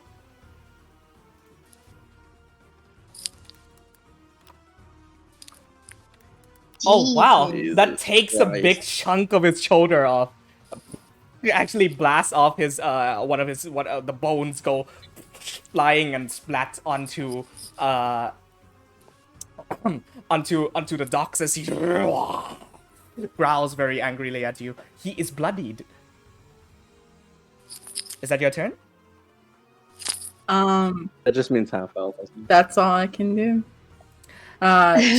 She had gotten up to like move forward to grab the axe and chucked it, so she's standing like next to Nepenthe, and she just falls back down to her knee once more.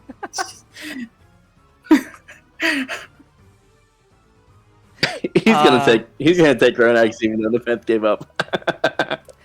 Ameblis, your turn.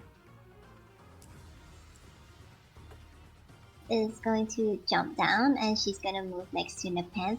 Oh, that's just 20. And You guys. she's gonna use her razor. 16 hits, 11 points of And damage. then I get a sneak attack. Yep. 3d6. It's 11, 22. close. You're this close. You run up, and with your rapier, you slice across one of his jaws. It comes open, and he looks very, very angrily at all three of you in front of him now. Is that your turn? I thought it was a cool moment, right? Can I use my bonus action to like hide behind him? Would he even see me? Like in plain sight, I usually don't allow that. But if you like run back around to but you will take an attack of opportunity. You can take dodge as a bonus. Can rogues take dodge as a bonus action? No, it's dash, hide, and disengage. Right. Yeah. Yes. Never mind. I am going to dash away then. Okay. Disengage away. You mean? Oh yeah, sorry. Can I like dash across? Oh, no, I stand a bit. Sorry. I'll just be here. So Cat comes jumping off the roof, slices this shark's mouth open, and like rolls through and goes underneath your both of your legs, and just sorry, and hides. Goes back behind his house.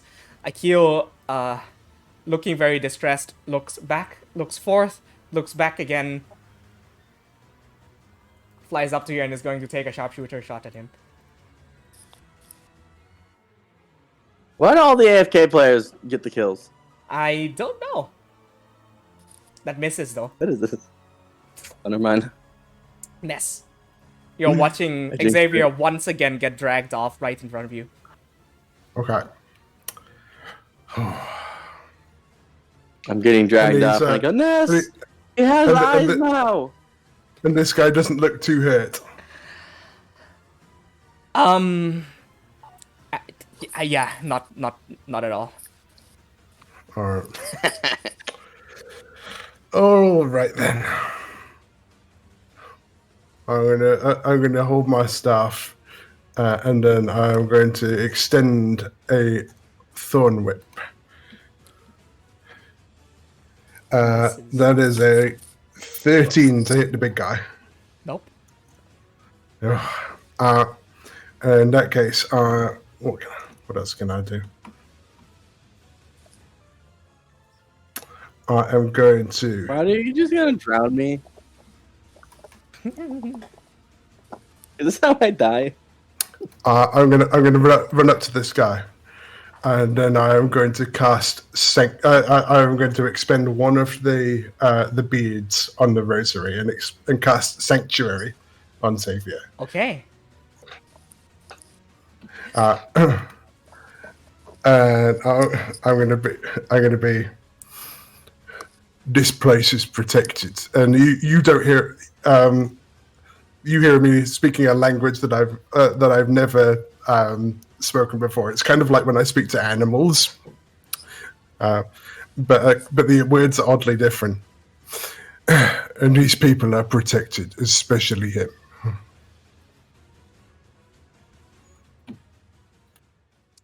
Okay. You watch as he turns his back is faced towards you at the moment, turns back around and says, "Weak." One word. I'm understanding this conversation. What language are we speaking? Some form of primordial. So it says if it attempts to attack Xavier, but if it's holding on to him right now, that would not. Yeah, absolutely. Okay. Correct ruling. Their turn. Why am I in the camp of kidnap me? Why is that my outlook? Because you cannot be hit with attacks and you are very easy to grapple. Oh no, I'm not saying why are you doing this. This is a great move. I love this. I'm saying why as a player do I love this? We'll go with this one first. Just for flavor. Nepenthe, just make me a strength check real quick. Okay. With advantage because you're raging. 16. He rolls an 18. Are you giving yourself up?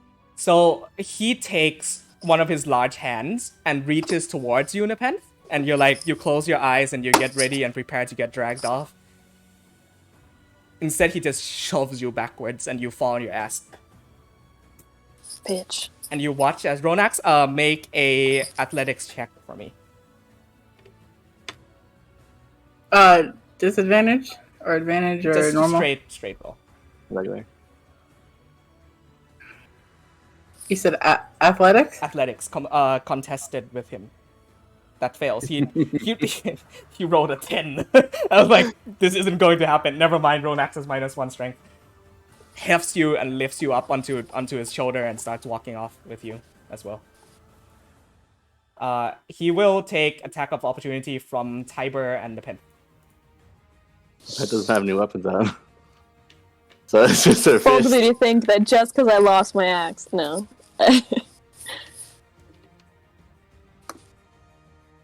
I don't have him. So you angrily lash out with your fist, but it lands on his backside. He turns back and walks on. Doesn't care. Tiber misses. That's a 10. Takes his spear and yeah. They both splash down into the water. This one's gonna take an attack of opportunity from Eunice.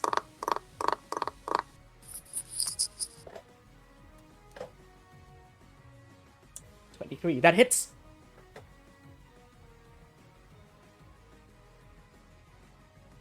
You're muted, by the way, Joe.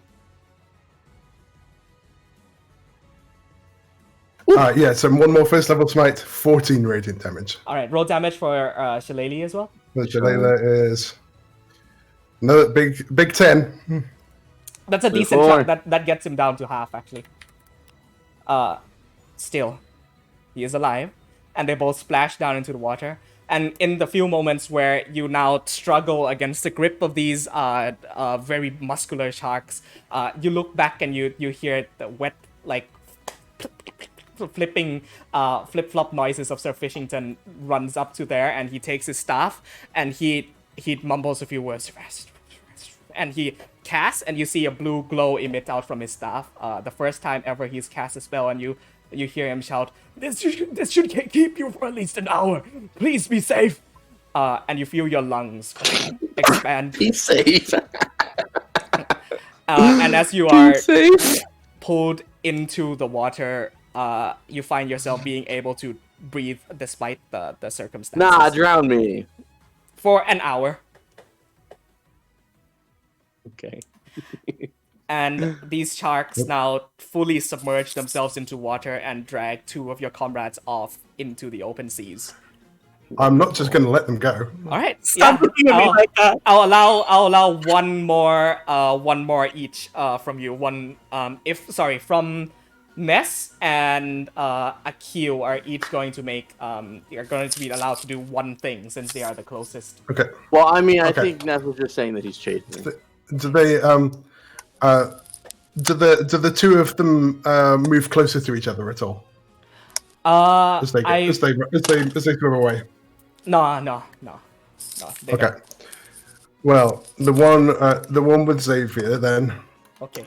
Is going to have to make a save against this, and I'm going to have the seaweed on the sea reach up and try and stop him. Badass. Okay. I love that. Out of all the times to roll a 2, seaweed wraps up around the shark and stops him right where he is. We'll say he gets right there. Okay. Bless is gone. All right. Do you say anything as you like immediately get the he gets stopped, kind of suspended in the water, and you can see he struggles even with a plus, however fucking much to even a +5 to strength. If he rolls a 2, it doesn't make a difference. I'm going to say a person is weak, an ocean is stronger. Out of curiosity, where's my axe? The ocean. Ronax doesn't throw incredibly strong, so we'll say it like right there. Okay. Akil will send one shot towards picks up right on the opportunity, sees him get tangled up in seaweed, and is going to make a shot with advantage onto this man. Yep. With sharpshooter, Bless is gone, yeah? And he's going to pop Bless is another key point into Kensei shot. Okie dokie.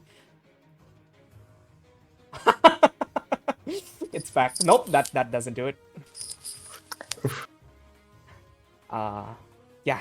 And all right. Does he just get the one that? Does he just get the one longbow shot? Yes, he is level 4 monk, level 1 rogue. Level 4 monk, level 2 rogue. Yeah. Do I have time to run, grab my axe, Blessing of the Raven Queen? Because I could theoretically reach, but I'm asking, is he gone?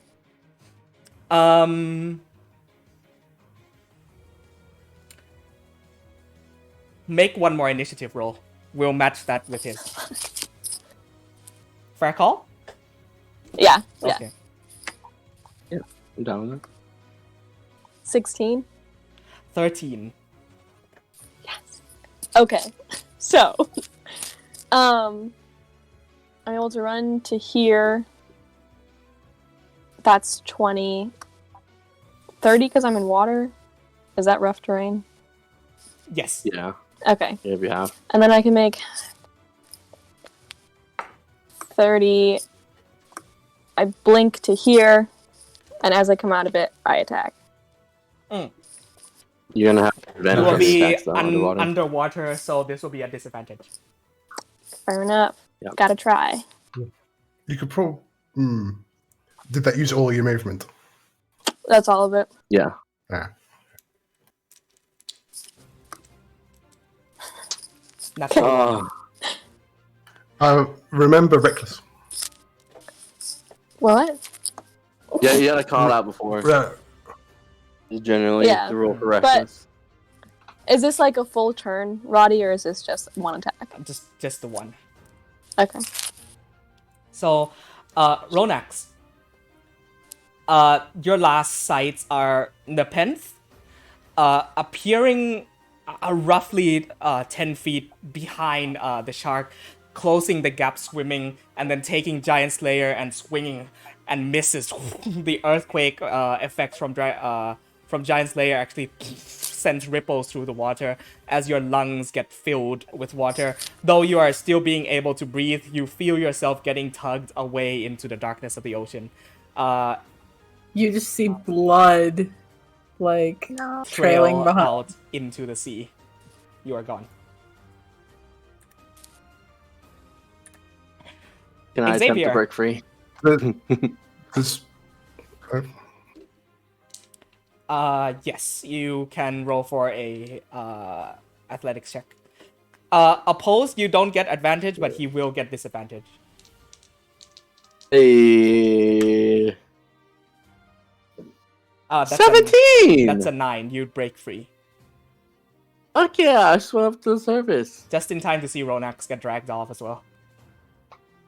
I have 80 feet of movement speed. In water, that would be 40. These things 40. have... Do I have anywhere enough to get to where he is? This thing has 50 feet of swim speed, so no. She's gone. Do I have enough? Well, I have spells. Weirdly enough, it's strange, huh? I would assume like produce flame and stuff would go through water, right? Because magical fire, not fire. That's attacks. We'll say underwater creatures gain resistance to fire damage. How about that? Sure. Fair? Okay. That's fair. Yeah, I'm down with it. I'm trying to see if there's anything else I can do. I don't think there is anything. So I'm gonna throw out a produce flame. Alright. Can creatures perform attacks of opportunity while restrained? I would get No. disadvantage. Yeah, it would be good. He can attack me. As I don't you care if he swim attacks. away, he is going to stab his harpoon down at you and attempt to pull you back if you go any further. Wisdom saving throw, Sanctuary. Thank you for that. Hey! Oh, go ahead. Do you want me to roll the... Okay. For the record, the attack rolled was a 14 at disadvantage, and it's a 5 on a wisdom saving throw.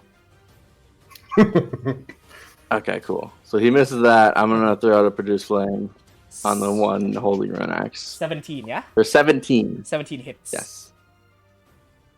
7 points 7 of fire damage. How do you want to do this? Hey! Whoa! Heal his 7 health. Ooh, Yeah. okay. I guess being pulled out from the seaweed, as the seaweed wraps around the first shark, Xavier is gonna swim up with Dawn in his hand, Imitus on his shoulder. Actually, wait. So sorry. He had 5 health left. Underwater gains resistance to fire damage, as we called earlier, that would knock it down to a 3. Okay. Does not get him. Got 2 attacks.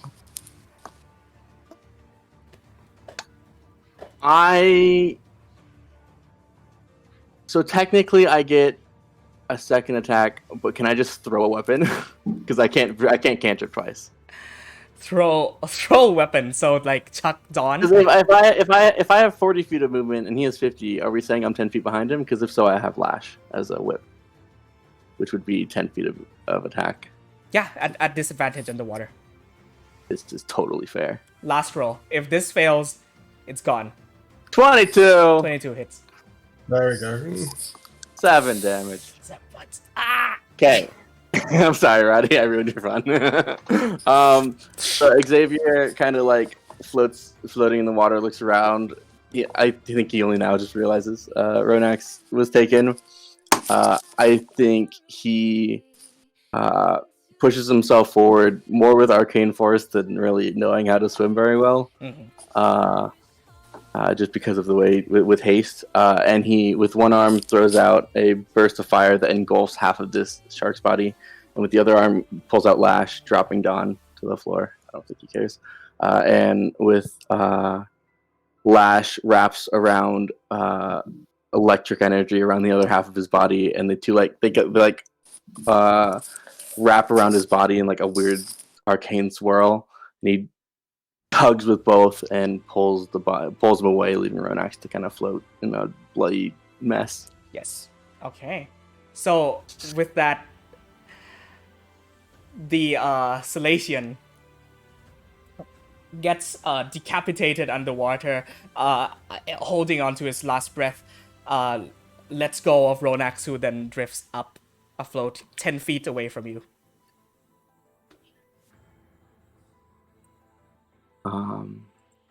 He'll swim over. Is Ronax conscious, Amir? Well, I mean, you're kind of out of movement, and we still have initiative order, so I don't know. Okay, if we're sticking to initiative order, then yeah. Mabilis.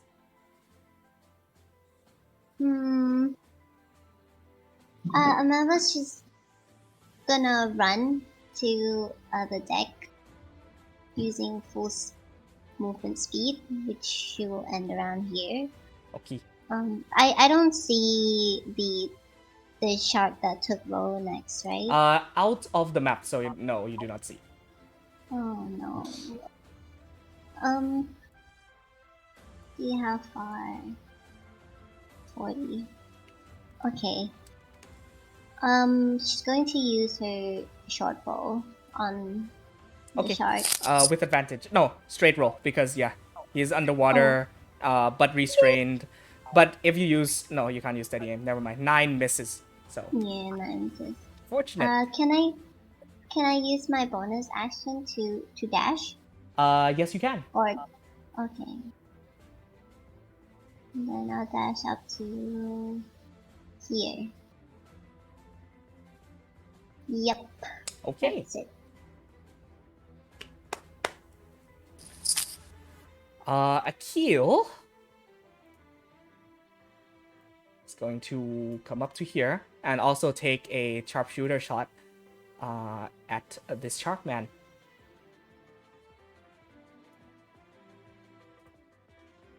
That will be 10. Nope. Ness, we are back to you. Okay. So the situation is like, how far away is Xavier actually? We'll say 40 feet from where I was, so Yeah. probably 30, or add 30 to that. So it's probably 70 feet. mhm.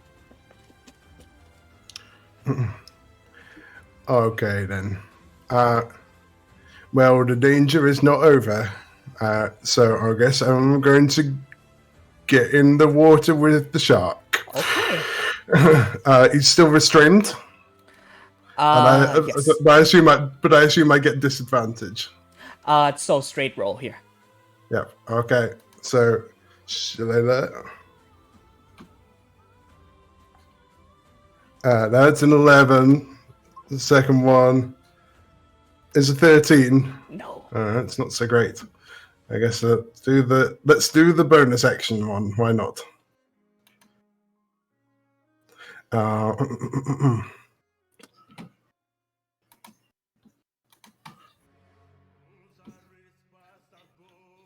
14.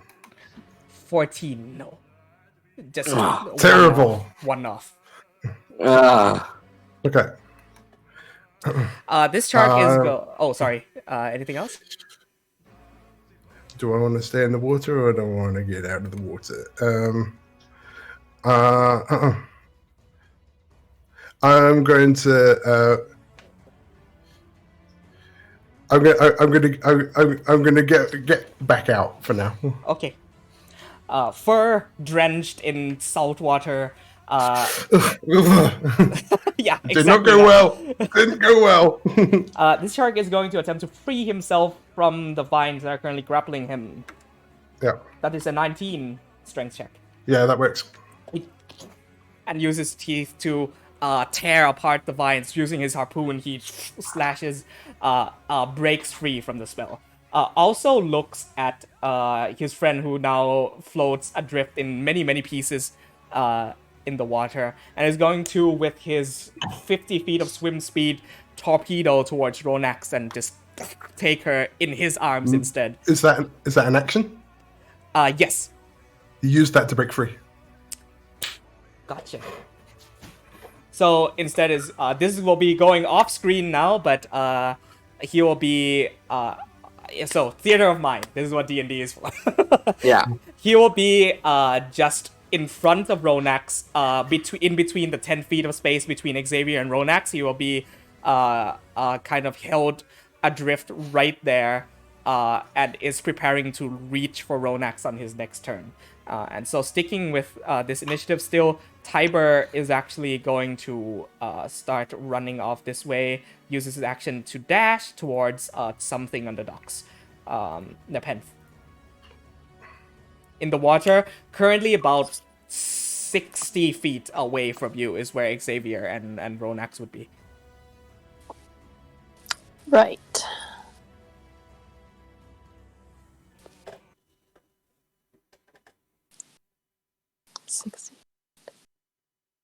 Okay. I'm just going to take the dash action then. And that gets me 80 feet, so I can get to them. Mm-hmm. Halved. Wait. It does. So It does 40. get half. Yeah. So I can get close. Yes. Yeah. Yeah, That's a bitch in this that's game, man. pretty much all I can do. Okay. Xavier, this shark stares you down between you and your friend. Actually, the initiative before that, Ronax, you would be on 15, but I already took your token off the turn order. You still want to do something on your turn? I can go ahead and add you back in. I think that she would be able to. Her guns are waterlogged. she's in a lot of pain. I Fair. really don't think that she would be able to. Fair. Okay. Xavier. Okay. Fuck, I'm afraid now. Oh yeah, because you can't play or it's just anything. You don't even have your spell. I dropped on. I dropped on before the first one. I think like kind of he's floating there, like one arm engulfed in fire, another arm holding on to lightning to a lightning whip that's just kind of furled around him. Mm-hmm. Staring off at this creature. How healthy? He looks healthy, right? Quite. He looks healthy. She is fucked up. Okay. I will pull on a pent. I don't speak his language. Fuck. Can I make like an intelligence check or something through comprehend languages, which is still up because it's non-concentration, to essentially try to put together a very basic sentence, like 4 words. Yeah. Make an intelligence check. Okay. Never mind, I can't. Oh, you don't speak fish. I don't speak fish.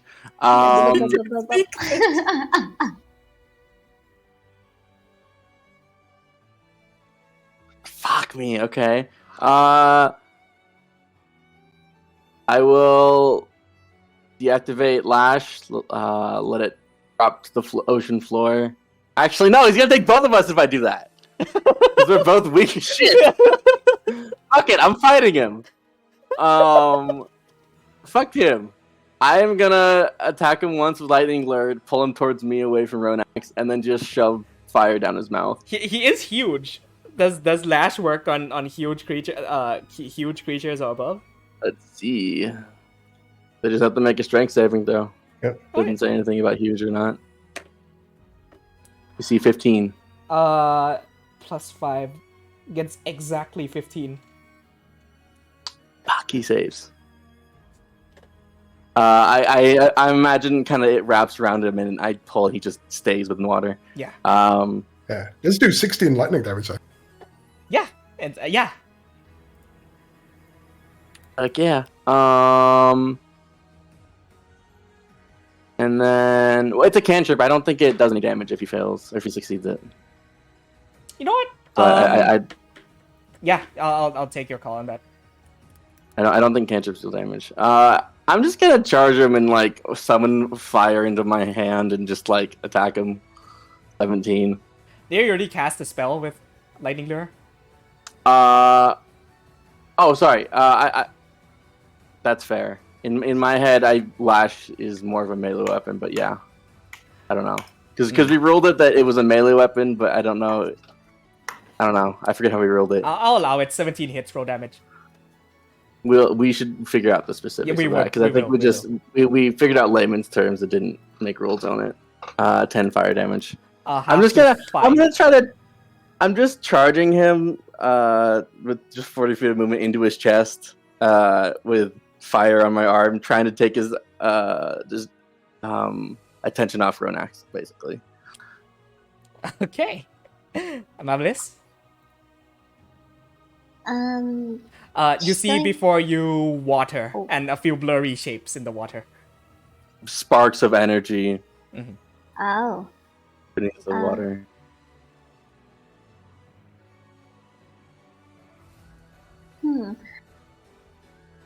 I like to make an attack on the big fish.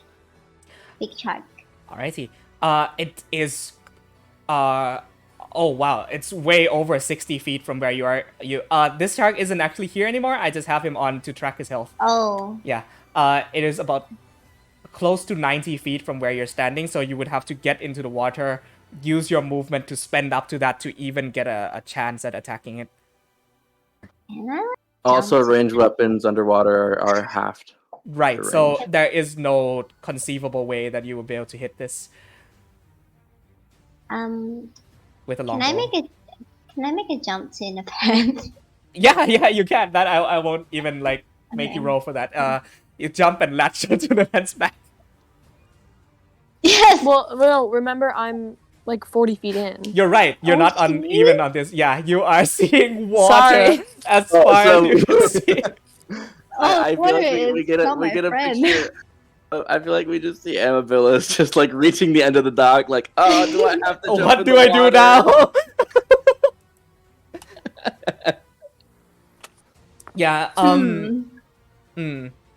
Unless you can be really creative here, I don't think there is anything you can do here, Malice, except jump in the water and then maybe move forward and dash. That will get you within sight, but will still not allow you to do anything attack-wise. Yeah, I feel like the question becomes, does anyone have anything to add to it? Well, let me think. Okay, so Amalis is gonna slowly just take off her cloak, her book and stuff. As her heart is pounding so fast, she's gonna make a mini jump. Smallest cannonball you've ever seen. Kind of tense up in the water, like shaking. But you're like, doesn't hurt. You open your eyes and it fucking stings because it's salt water. Do I see like Nepent? Like my vision is blurred, but do I still see you him? see, you know where they are. If you moved and dash, you would be able to get within sight, but that would not allow you to attack this turn. Okay, I'll do that then. Okay, so Amalis just cat paddles, tries her best to cat paddle her way into. You are now in that immediate 30 feet area. Akio is going to fly off as well, using all of his movement 60 feet and circles above where all of you are. Ness, back to you. You are drenched on the shore. From the end of the pier, how far is this shark from me? We called 80 from Yes. there, so from here, it would be like 70. Okay. I'll run to the end of the pier and I'll look down at the symbol on my shield. And then my hand goes unconsciously to the pendant around my neck. And I say, Itileta tai Melora. And a moon comes out from behind a rain cloud, and a shaft of moonlight spears down onto where the shark is. Let's go! So moonbeam. Okay. Con save? On its turn, so at the start of its turn, it takes a con save, 6 I radiant also damage if it fails. I also have to make that save, correct? I would too, right? All three of us. If you're in its space. Well, I'm within 10 feet of it. And I'm pretty sure Moonbeam is like 10 I feet. think it makes sense that all three of us would make it. Because Ness can't even see everything. Yep. I don't suppose it's a shape changer. It's not a shape changer. Alright, so does it make one right now or just at the start of its turn? At the start of its turn. Gotcha, thank you. Which is now. That is a con save, yeah? 14. Yes. Just over Saves. by 1. So it takes 3 damage. Gotcha. I'm sending it. Nice. Alright. It puffs its chest up at you, Xavier. Mm-hmm. Weak. And turns its back at you and grabs onto Ronax. Ronax, make opposed athletics. To see if you get an opportunity attack. You would with Lash, yes. 7. It'll just be. It rolled low, but that still gets it up to an 8. Oh really? Jesus Christ! He rolled 3, but he has a +5 to strength. That puts it up to an 8. 25. 5 hits. 6. 6 lightning damage. It says slashing. It's supposed to be lightning. Fizzles against his back. And turns, grasps onto Ronax and even says back to you, "You have to try harder." 50 feet torpedo out from you. Mother? Fuck. I'm trying.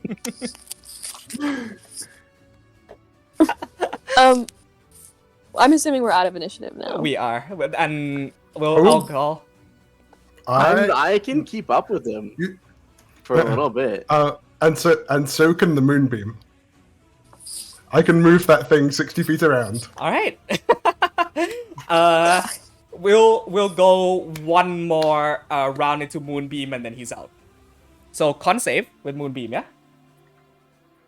Just make an attack with Lash as well if you want to catch up.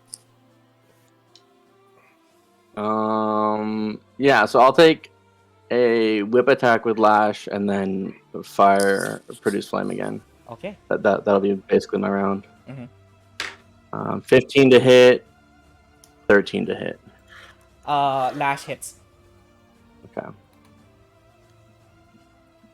That is a 13 for the save on Moonbeam.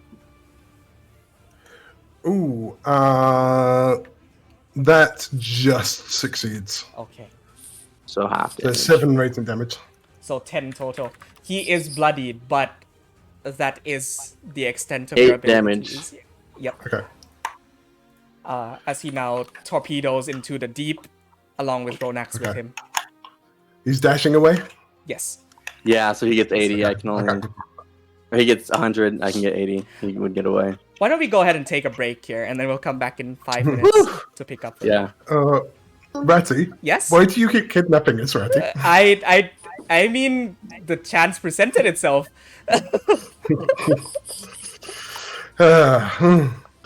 Why did we all dump strength? Plus, it puts urgency. We didn't all dump strength. Actually, it puts urgency onto the table, and that is very strong reason for you to pursue. Yeah. I would just say as a DM, you don't want to overuse it. Yeah, of course. I don't think you definitely. have. No. All right. I love it. It's fun for me. I love it. Let's go ahead and take a break here as one of our party members gets kidnapped into the deep blue sea, and we'll see you back casually in 5 minutes.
All right. Cool. Everything is back on. We now pick back up after our break. Also, I need to change the music as well. Just don't look at Ronax like she's tomato face, Pudgy McPudgington. That's all I ask. Never. I never would. Never. Ronax is hot dragon lady. Thank you. Hot dragon lady who I thought was 3 feet tall for a little while. She was 6 feet tall. I would be so happy if Ronax was small. Nope. That would be so fun. Nope. Cobalt Ronax. Nope. It fits her character more that she's tall, but I really just like blanked. I was The like, yeah, idea that's of a kobold with a shotgun, just fuck yeah. Fantastic. Think about that. The kobold would literally get fucking blown back into the That's why it's fun. Goodbye. Okay. Alrighty. As almost beyond your abilities, you watch Ronax get dragged off into the depths of the sea. You hear a loud, a few moments pass. Actually, you won't hear this yet. You are kind of left in your own spaces, just wondering what to do next, climbing back out of the docks, drenched in water. Yeah. Ness is going to stand on the edge of the pier and just help people out of the water. Okay. Ramir Kaldin runs up with his staff shaking and said, I'm so sorry I couldn't help much with that. I am not a combatant. However, was able to cast a spell before they dragged her off that should last at least an hour. She should be able to breathe, at least, in the conditions that she is in.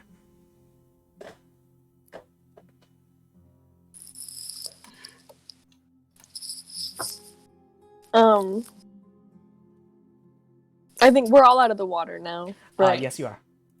Okay. I think Xavier is probably still swimming back. You I'm have... struggling. Yeah, I was gonna say, for flavor, I just grab Amabilis and keep going. Like, I turn, meet up with where she's still going, just grab her, and we're going back. Alright. You know, I just realized I don't think Xavier knows how to swim. So I feel like to make all that make sense, I feel like a lot of that was more like arcane propulsion through haste than anything. So once haste wears off and he like is stunned in the middle of the ocean for a round, he emerges from the top and he goes, "Okay, how do I do this?" I've just gotten back to the dock. I've heaved Amabilis over. I look back. All right. Dive back in. And Go he's get like, Xavier. he's like a good 200 feet in. Yeah. That's the thing. We'll just go take care of that one. You take everyone is now out of the water, and the pen is hair drenched. Your braids have come undone. Your clothes are like wet and baggy, and you're just clutching onto your knees, bending over, breathing. I look like that character from The Ring. It's just hair. Yeah. I look at one of the rowing boats on the pier. I look over at the guy with the hat and the spear. So, right, one of these is like a pirate ship, right? That we can take and go and rescue her. He's actually already gone off to behind his shed, and you see now. I'm following him. Yes. Okay. He says, "No worries. He's planning to head out there anyway."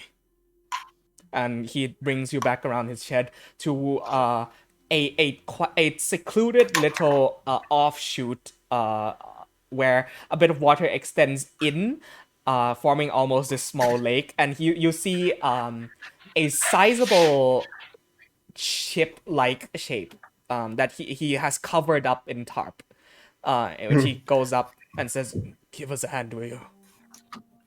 Oh yeah, that's a lot bigger. Yeah, I'll help him with the tarpaulin. Ness, by the way, is bleeding from a bite wound and hasn't noticed. Mm-hmm.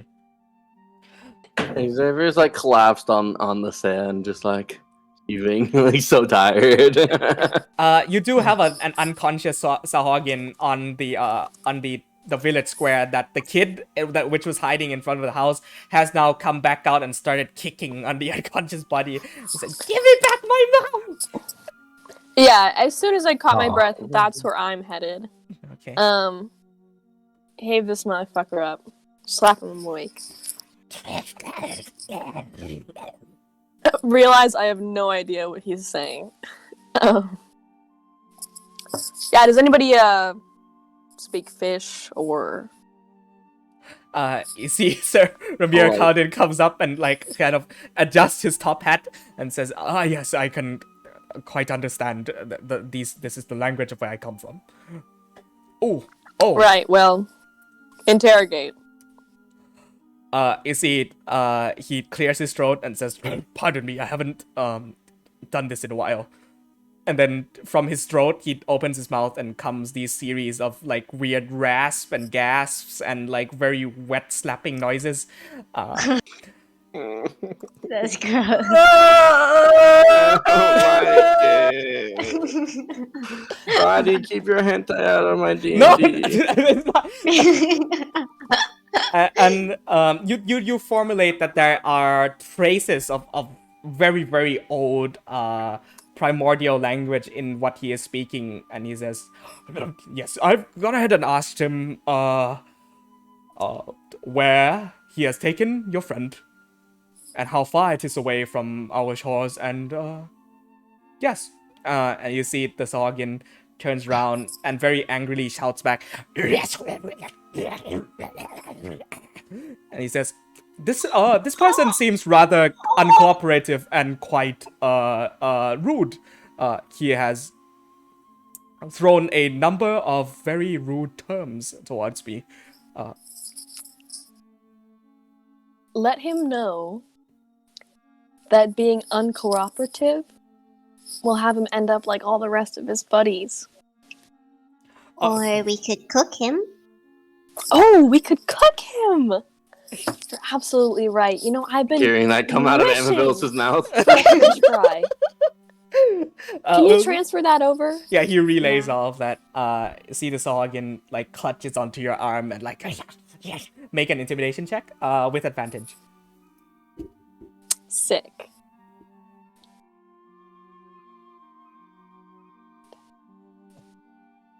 $24. It says, turns back, looks at Sir Fishington, and like his tone becomes softer. It says, and Sir Fishington translates all of this and says, "There is a kelp forest underneath the ocean, about half a day off from where you are. And she has an hour of water breathing. Yes. However, Okay. if you were to ask about Ronax, he also responds that the subjects that were taken have to be kept alive. So they would figure out a way to have her breathe. Most likely. But you What do they have these subjects for? you cannot think of any conceivable way that would be the case. Okay. I kind of look around to see if anybody else has any questions, real quick. What? Why are they taking them? Oh, yeah, that's kind of important. It wasn't even on my mind. Yeah, like, Yeah. if it's visioning, go ahead and ask. Very well. Yeah. I love when you make noises. It's my favorite thing.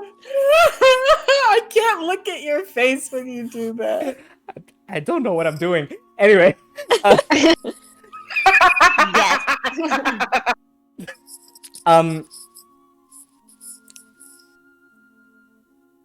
The disgusting old woman of the sea told us, "Bring alive and it would appease the Great One."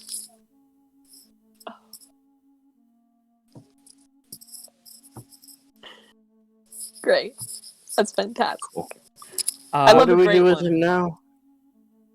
He also, like, as if in a moment of desperation, also, like, looks panically around and says, I had no choice. There was something drove us out of our homes. The disgusting old woman said, we will be able to get our home back if we gave it food. I doubt I've heard I've of been it. learning but pretty this is a great recently that one. they're. Uh, No, mine's like a finishing sentence. I want to save it for Okay. later. I was just wondering. The great one doesn't ring a bell, I assume. No. Okay. So we're done. No more questions. Yes, you can go. Okay, cool. Thanks. I've been learning pretty recently. There's always a choice, and I'm just gonna knock him back out. No, wait! It's just goes, "Oh, And then I'll just drop him so that kid can kick him again if he wants. fuck you! No, he doesn't actually say. kills him. He doesn't actually say. Yeah. Really I want this kid to swear. aggressively kicks away with his flippers onto this Sahagin, and the rest of the villagers come out and start hog tying him. Let children say fuck. Yeah. Now I think he he starts should be crying. allowed. And now he starts going, fuck. Xavier's gonna like Go ahead. haul himself to the edge of the dock and like look down and go, how do I get Don back? I don't know. Where did you drop it? He dropped it to pull out Lash and So you dropped it in the ocean. Yeah, right? I dropped it in the ocean. Cool. Yeah. I'm gonna just go find that while everybody gets the boat ready. So I guess. make an investigation check. While this happens, you What see. is Can I give her Lorei'an advantage by doing? like kind of steering her? We will yeah. get to that, Can you Ronax. point me We in will the get right to that. direction? And can I have Yeah. advantage? Happy? Yeah, certainly. Okay, cool. Yeah. Thank you. 'Cause otherwise, I might not find it. Wouldn't that be I fun? still don't find it. You do not find it. you do not find it. Well, shit. Sorry, kid. Did Imatus get thing cast on him? Water breathing as well? Was it all of us, or was it just you and Ronax? So he was gonna let Imatus die? What? I'm gonna kill Sir Calden. He was gonna let my Imatus die. What an asshole. While this happens, you see Ness. Tiber pulls out this helps pull out this piece of tarp, very large, covering a ship about the size of a larger private cruise. It is a keel boat. It has 3 sets of oars extending out from it and 2 large sails.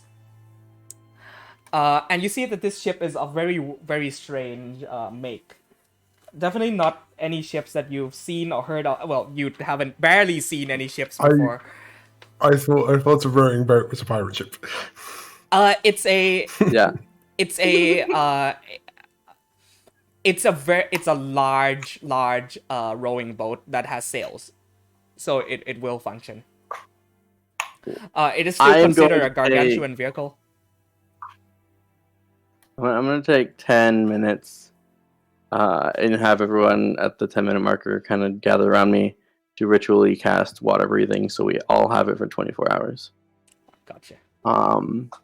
And then after I do that, I'm gonna throw a barrel into the ocean and grab it to let myself sink, and probably freak out for a little bit until I understand the water breathing actually worked and I cast it correctly, and then just start walking the ocean floor looking for Dawn. During this time, Sir Fishington disappears off into one of the smaller hills behind the village, back to his wizard tower, where he gathers a few things, including 7 bottles of outer self, potions of outer self, in which if you drink and choose the aquatic variant of outer self, you'll be able to grow gills and fins for, I believe, 1 hour. Okay, that's not very useful, but thank you. It's just in case. Very interesting. But yes, Tiber gets his ship ready, and this ship desk has a series of round shields embedded onto its side. One of which is very similar to no, all of them are similar to the one he has clasped on his arms. A series of spears extend out from the sides as well. And this ship in particular, you notice, has a set of eyes painted in front.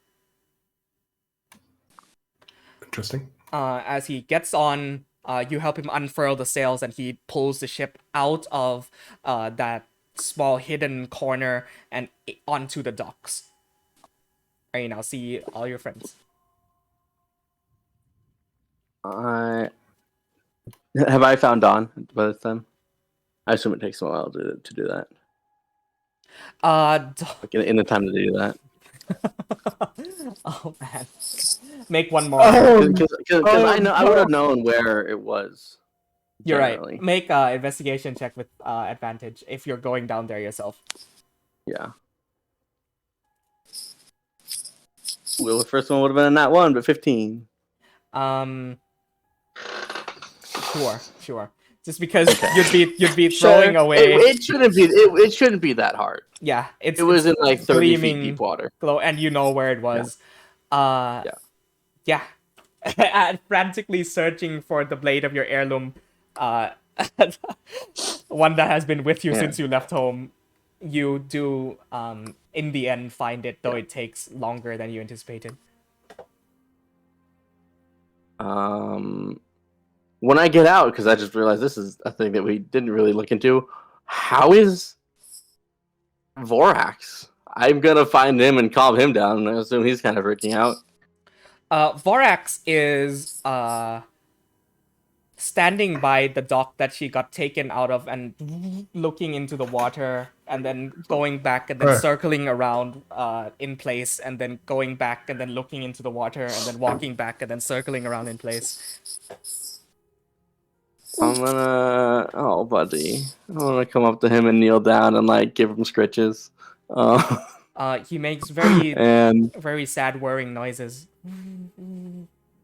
I'm just gonna kind of poke his chest crystal, and as I'm holding him to make sure he's okay, and say, "All right,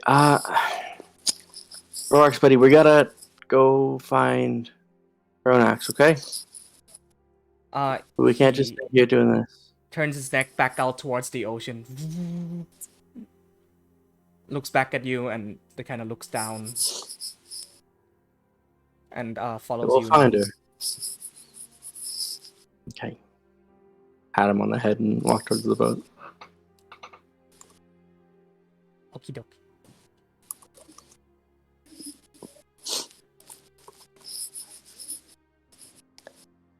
Because he's not, like, waterproof, right? We're gonna have to leave him here. Yeah. You could put him on the boat. On the boat, yeah. That's kind of my plan. And what if the boat capsizes? It's large enough. It's large enough. Not that he would capsize it, but that we would encounter something. I don't think he's gonna listen to us if we tell him to stay. I will try, and if it doesn't work, I'll back down. That's fine. Maybe he knows which way to go. Yeah, he has a connection to her. I mean, we know where to go, too. We just got directions. Actually, I do have locate object. I can actually find her once we get closer. Find her specifically. We don't have very specific directions is the thing. We just know half a day.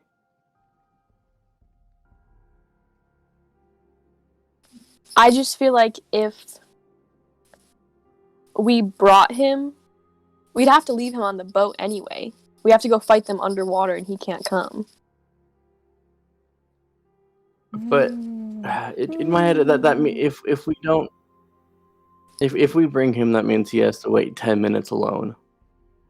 If we leave him here, he has to wait a day. I'll stay with Forex.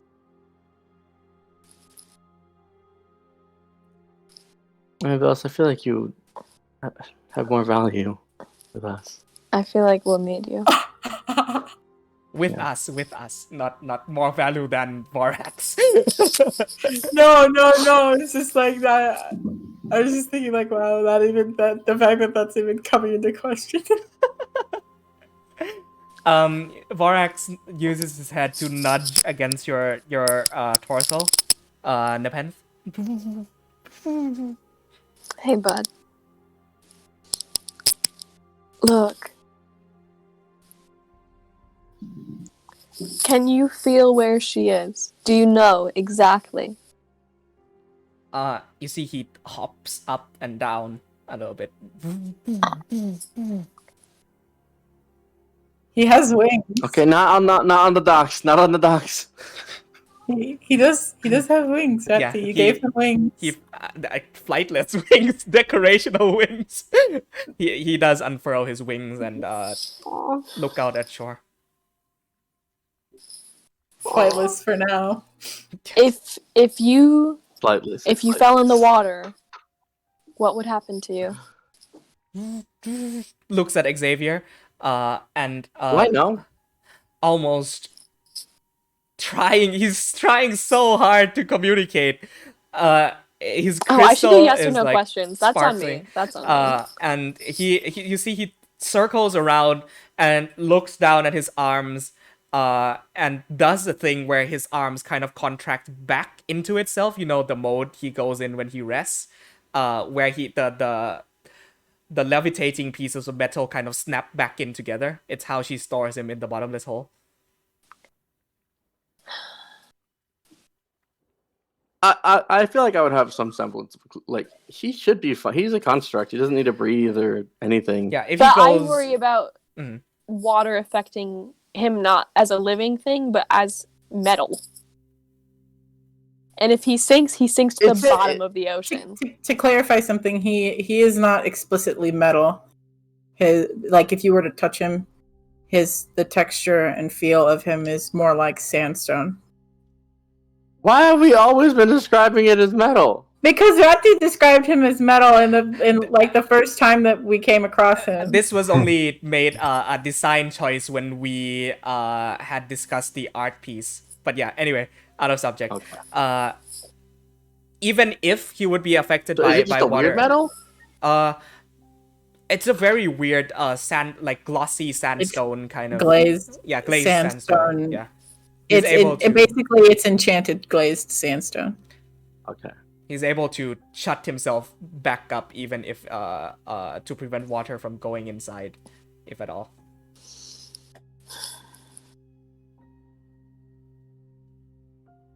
Alright. But you have to stay on the boat. You see the eyes are kind of this glowing luminescent orange, looks up at you, Nepenthe meets you in the eye, and he exhales steam from his exhaust. Sounds like a yes to me. Let's get going then. Y'all now hop onto the keelboat of Tiber's keelboat. And he says, "The one you captured spoke of a kelp forest. I know of one. Half a day off of shore." What's our best bet then? "I'll take you there. Was planning to go on my own anyway. Some of the villagers that was kidnapped, a lot of them were human. Not," and looks at Sir Fishington, "not your kind, dear wizard.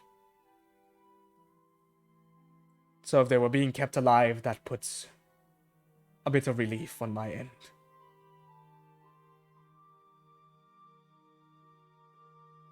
Did he hear the part where they were being kept alive for food? If you relate that, he would have. I assumed. Yeah. Yeah. Okay. Because he was just speaking like, oh, they could be alive. I don't think they are. I think we all know.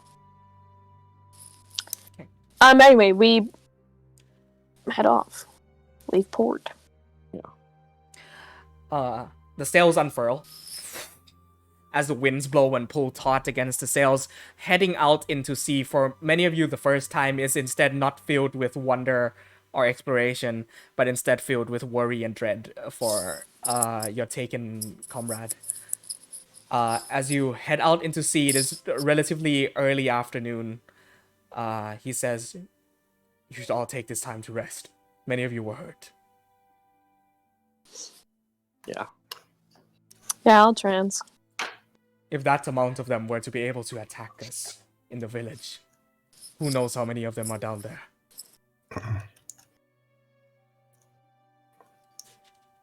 Just for, the sake of asking, that was my ability to traverse the water was largely just arcane force. I don't know how to swim. So then those potions will be really useful to you then. what? Oh, does it teaches me how to swim? Well, as one would assume, with gills, you'd be able to at least wag yourself through the water. I mean, I can breathe perfectly. We can all breathe underwater. That's fine. Sorry, not with gills. With the physical motion of swimming. What are those things called that are like between the fingers of like webbed? Yeah, with webbed fingers. They do give you webbed fingers. So information he conveys is that with those, at least, even if you didn't know how to swim, you'd at least be able to pull yourself through the water with those. Okay. Or you could stay behind That's in the a little boat. better. That's your call. Okay, how about you don't? Let's not go there because that's not happening. Okay, I guess that helps. Good. Any conversations to be had on the way there at all? The journey will take about 6 hours to where you are trying to go. Do we lose sight of the shore? You have. This is kind of random. Did we ever ask this guy who he is? No. We're not. No. He was introduced as Tiber by Sir Fishington. Apparently a renowned sailor in these parts. Okay, I wasn't sure if we even knew this guy's name. Yeah, Tiber. Okay. That's fine then. I just trans. Okay. Yeah. I don't know. We wouldn't get a long rest then, right? No, Short you would rest. get a short rest. Mabilis? Yes? What you were saying something? Oh, no. Okay, gotcha. I don't need a short rest, so I will spend that time trying to help Tiber if anything he needs sailing wise. You don't need arcane recovery? I've already used it. For today, you're right. Yes. Yeah. I realized. I realized that after about half an hour that the blood that's dripping down my side is mine, and then I sit against the mast and patch it up a bit. So I'm going to use some hit dice. And then when we lose sight of the shore, I'm going to look over at Xavier and say, you'll see I'll look a little bit uneasy. You remember what I said, right? Absolutely. I don't think we'll need it though. Yeah. Oh, hopefully I doesn't get bitten too much by lots of them. Yeah. That looks bad. Xavier will kneel down and begin trying to help him patch that up with the knowledge that Ness taught him. Yeah, roll your what is it called? Medical kit. Healer's kit. Healer's kit just kind of brings you back up from 0. I'm just for the sake of the. You do not have combat healer. This is just flavor. I'm using hit dice. Gotcha. Yeah, this is flavored hit dice. Wait, so That's it. Xavier's not getting spells back? Nope. Okay, I'm then stuck with what I got. I'm gonna try something really Okay. fast. I'm gonna try my magic reserves for the first time before I trance. Let me. Okay. You regain a first level spell slot. Do you have any missing? Yes, I do. Okay. That is. How does that happen? I take force damage equal to 5 times what I rolled. Thank God it's a to 1. give you that back. Nah, but hoping... what is like? Is this something Nepentha's actively doing, or is this? It's like, essentially I walk up to you, focus, and siphon energy into you really quick. Cool. I'm just having a conversation with Ness, and okay. Yeah, it feels good. You just kind of feel better. Like I just tap you passing by. But you wouldn't know that it does damage to me, really. Yeah. You just look like you have a headache. It's. Sorry, I just lost my balance for a second. Okay. It's a boat. I've never been on one. Depends. Your arm goes numb, like painfully numb. Sick. Oh Yeah, damn! Cool. And then I'm just gonna go meditate. Okay. So.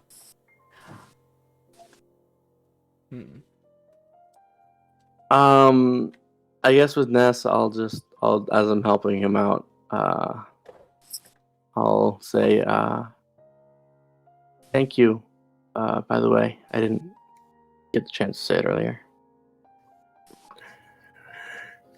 Oh, yeah. Well, we saw like you getting taken away once. Remember down in the tunnels, and I wasn't having that again. Yeah, it wasn't fun the first time or the second. Yeah. I tried to help Ronax, but I'm not. Yeah, I mean that was brave of you because I think that he could have taken like both of you. Yeah. No. I tried to get into the water with one of them, but I was kind of flailing about Yeah, it's. I think as he finishes kind of helping you, he just like slumps down next to you and like looking over at the ocean. He's like, "It's big. It's just, it doesn't end." Yeah. So like Theon used to tell me a lot of stories, but like, the thing that they doesn't tell you is you can't see any of the land anywhere, and that feels really weird. Yeah. Isn't nature a part of the ocean's a part of it, right? Isn't nature kind of your domain? I'll hold up my pendant, and it's got a few salt crystals on it from where it was in the water. Yeah. It's just I think it's a different kind of nature. I was able to make the sea plants move. I didn't know there was plants under the sea. Yeah, I think there's all sorts of life under the sea. Yeah. A whole new world. I would be quite excited if it wasn't for the fact that we was on like trying to get our friend back from a big shark thing. Yeah, that part's not favorable.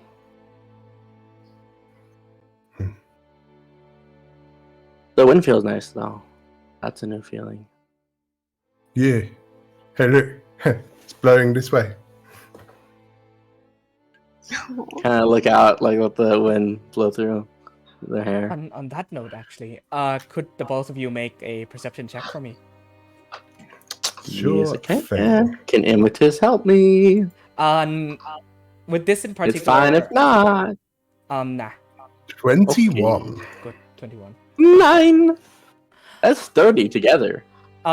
Ness, you see Tiber leave the wheel of the ship for a little bit as he walks up beside you, and further up he puts 1 foot onto I'm not familiar with ship terminology. There is a part that extends outwards from the front of the ship. Bowsprit. Yes. Yeah. He sets his feet on that.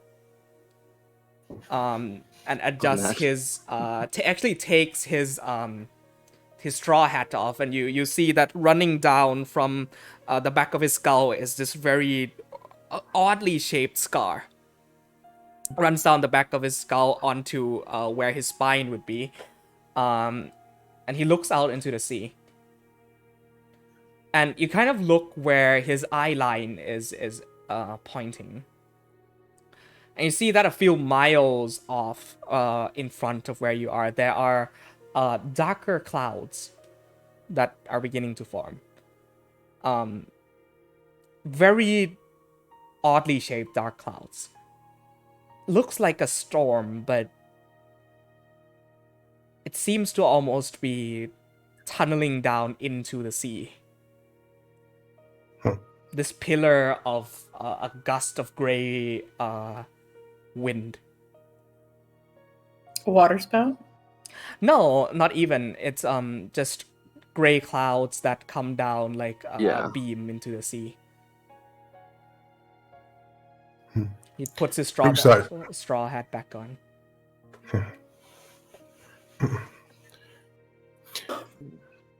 Does he eat a gum fruit? No. No.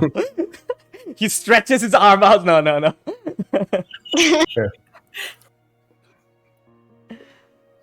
Walks We back never did past thank you. you, by the way. Neither did I. Thank you for helping out. I'll reach my hand out. My name is Xavier. So thank you for, I guess, helping that village and us. So he looks at you for a bit, and he takes his very large, heavily scarred, calloused hands and clasps onto yours. Says, Tiber. Just Tiber.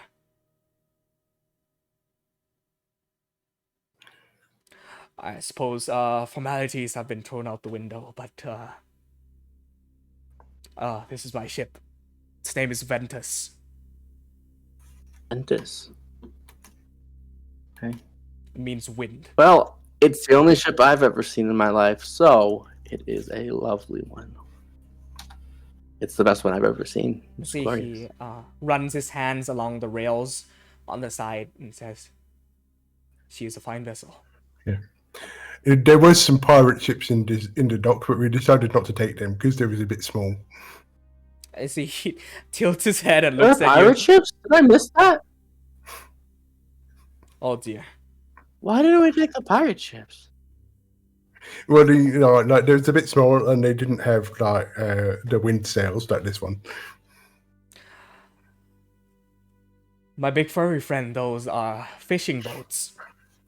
They do not compare to the size of pirate ships. Right. Okay. Yeah. I think I knew that.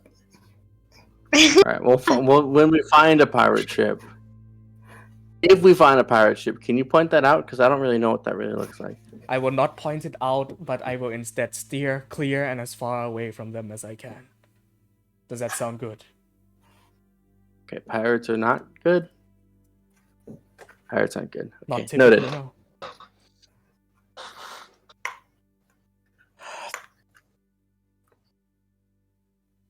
I don't have anything else to contribute to this conversation. Get whatever rest you can. We will be approaching soon. Okay. See, Sounds he good. Following off with that 21, he shoots one very sharp look at the clouds ahead and goes back to the wheel. I feel like this is something that Ness would try and intuit rather than ask. But what do I think this guy's deal is?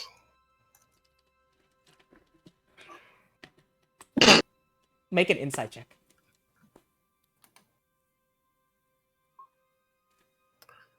Oh, Natural 20. that's a natural 20. Nicely. Could have done with that earlier. You haven't dealt with a lot of people necessarily, but you know that when a person has something that they are carrying onto, latching onto, you know someone who is filled with purpose. Excuse me. And this man, if filled with nothing at all, is the embodiment of determination. You see it in his eyes, the way he grips his spear and his shield. He has a cause that he is sticking to. And that natural 20 and insight. For his old age, he seems rather still very, very strong. I'm going to just sit and watch him work. Try and see if I can figure out how the ship works. I'm not doing a very good job of it. Make another perception check for me. As he, on his own, manages the keel boat, hopping from wheel to sail, tugging ropes, taking them over his shoulder and like throwing them off to the side. This is perception for what, sorry? Just for noticing him work, watching him work, seeing how much he can catch on with how a ship works. Okay, yeah.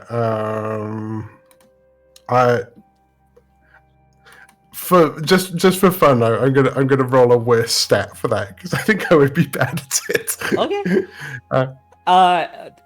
Seems like magic. You know that the wind is probably doing the work, but it's strange because you're not really sure, because according to how the sails would work is that the winds would be blowing a certain way and then the sails would be catching on and then you would be going. You are fucking dumbfounded as to how an object this large stays afloat, first of all, and is able to be dragged along by the wind to such a degree. This is like a very alien construct to you. I'm not pick a stray leaf out of my collar, and I'm not holding it up to the wind, and then looking at the leaf and looking up at the sail. Yeah.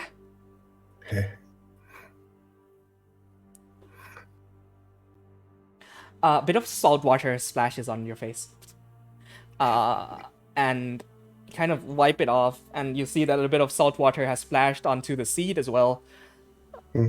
And the sprout that comes out of it has received a few drops of salt water that had splashed on from the sides of the ship, and you feel a certain warmness and connection. We'll hold it up to my face. I was worried that wouldn't be good for you, but no, I think water's water for you, right? There is no response, but the leaves almost seem fresher to a degree, more green, and they sway in the wind as if very happily in the wind. The open sea. We cut now to the deep, dark depths below. Ronax, you shake awake as you feel your back grasped, your wound bleeding out by a very large arm that is currently holding onto your body. You find yourself being able to breathe underwater. This would just be right at the end of the hour mark, as he almost like a torpedo shoots through the water, keeping tunneling into the depths below. Do I see anything? No. Complete, utter blackness.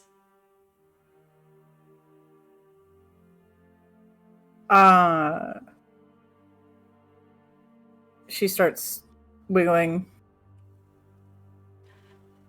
Just for fun. Roll me an athletics check. Oh god.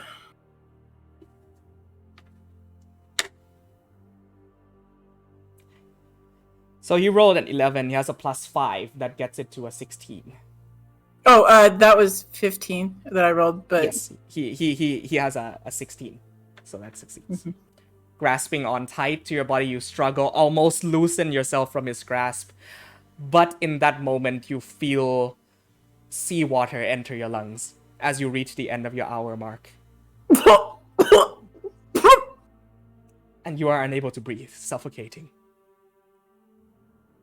Bubbles of air escape from your maw, and you can almost feel the water flooding your lungs as the flames in your chest slowly fade and fizzle away.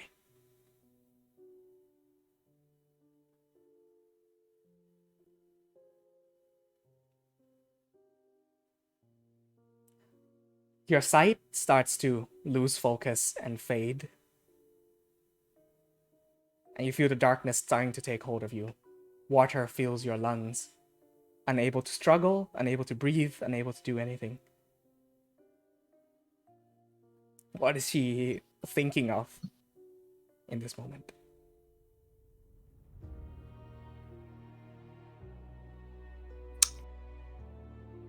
she's thinking of the lemon tree. And her mom and her father. She's thinking of the sand on the beach.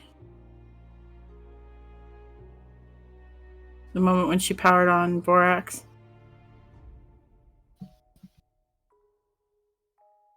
She's thinking of the night dancing on the ship.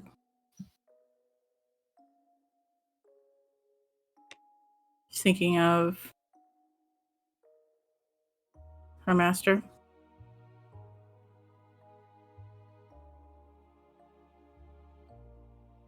And the bitterness that she's feeling. She's feeling very bitter that she was so close. She was so close. She was so close. So close! She was so fucking close! It's even a series of images and sounds flash before you in these moments. You hear your father's voice, your mother's voice, praising you, yelling at you. Young lady, immediately get off that tree right now, or no lemon pie for you tonight. You hear the sound of clashing mugs of ale around the table as you and your friends celebrate, enjoy to your mission heading out from home. You hear the voice of your master, Lorei'an. Only you I entrust with this task, dear student. I'll be awaiting the results of your capabilities. And then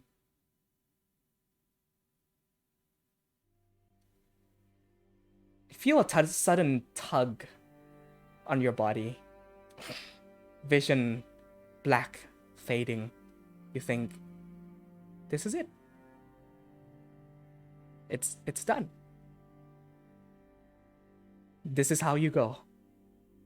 In the depths of blue. It's like a tightness in her chest from the sensation of suffocation. And the last thing that she does is she opens her mouth to just futilely try and breathe something, anything. bit of flames come out from your maw and fizzle, sputter.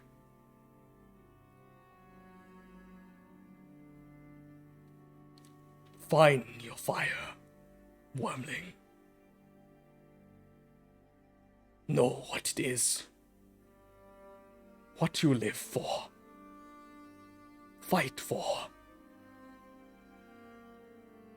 You are still weak, small one. Until next time we see each other. His voice. Depths of blue surround you. Begin to close your eyes. Fade. Another tug. Bubbles escape your maw once again. Another tug. You feel the grasp on your back loosen.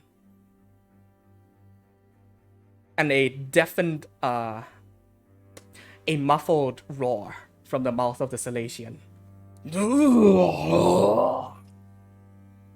Another tug. You are caught in a whirlpool that spins. The Salatian loses grasp of you and gets tugged away.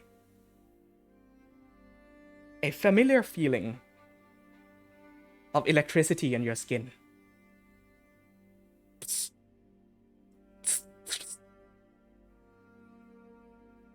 You open your eyes to a blue glow in front of you.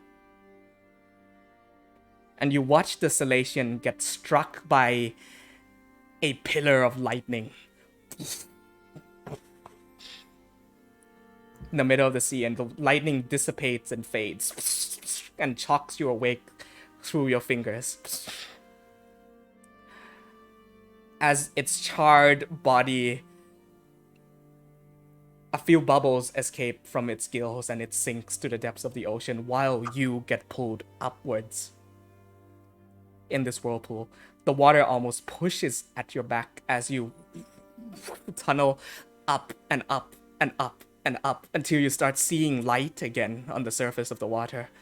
And you surface out of the water, floating, water clogged in your lungs. You cough.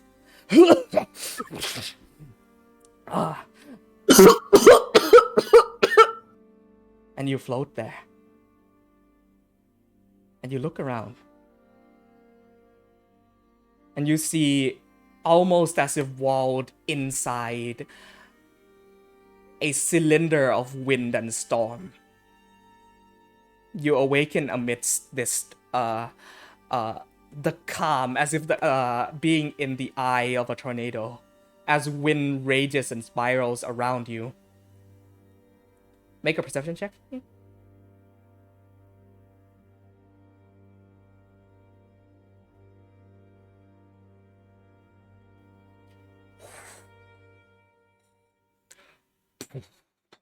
You see a large serpentine shape tunnel its way from one of the pillars of wind into the next. Huge, massive, gargantuan shape. And you see 4 sets of wings extend out from its back. It has no legs, but a serpentine body and a blue head. Sharp maws. Deep blue eyes. Lashes its tail. And almost dances in this tornado that you are in the center of.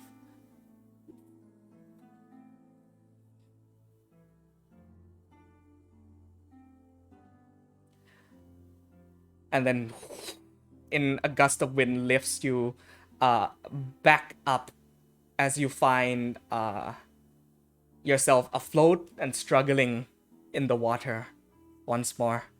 And this blue shape now dissipates along with the wind. And as if the tornado moves with it, it brings the storm away from you. And tunnels deep into the sea, leaving you alone. Bye. Floating adrift an open sea. Why am I alive? What the fuck? Is there anything? There's nothing around me. No, you're just floating.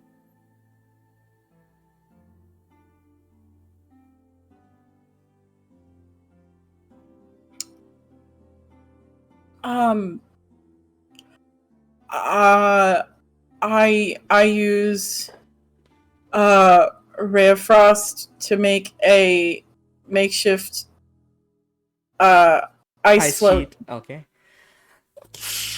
Water freezes from your fingers, and you grab on and manage to stay afloat. And you stay there amidst the calm waves for 2-3 hours, maybe. As a shape approaches from the far end of your vision, your periphery, a small ship. Hey. Help! Help! You hear Ronax's voice from a couple, maybe 100 feet in front of you. I run up to the bow of the ship and get ready to jump off. Let's go get her. The rest of you also hear. I'll stand up. I'm going to look for the shark. Real quick, one more perception check before we finish off tonight. 12. No trace of the shark. You see only trails of blood extending from where Ronax is, and she is clinging on this sheet of ice. And the storm that you saw, the pillar of this gray cloud that extends into the ocean, where you saw before, has gone. It has vanished.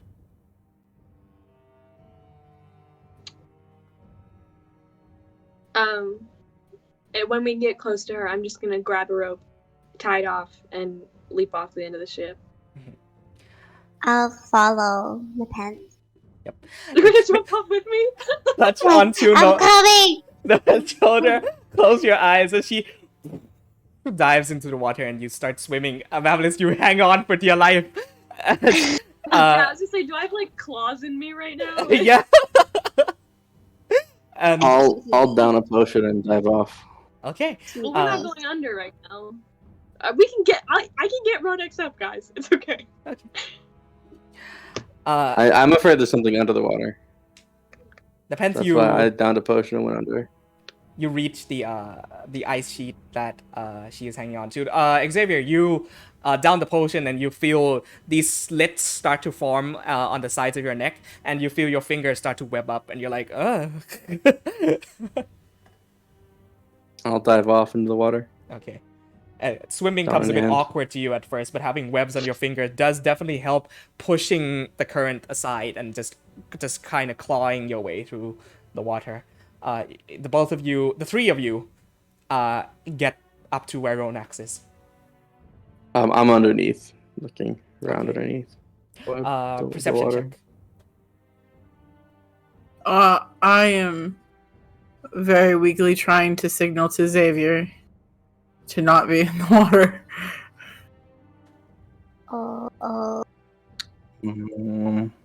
20.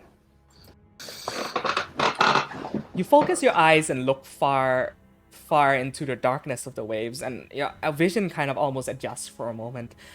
Well, first of all,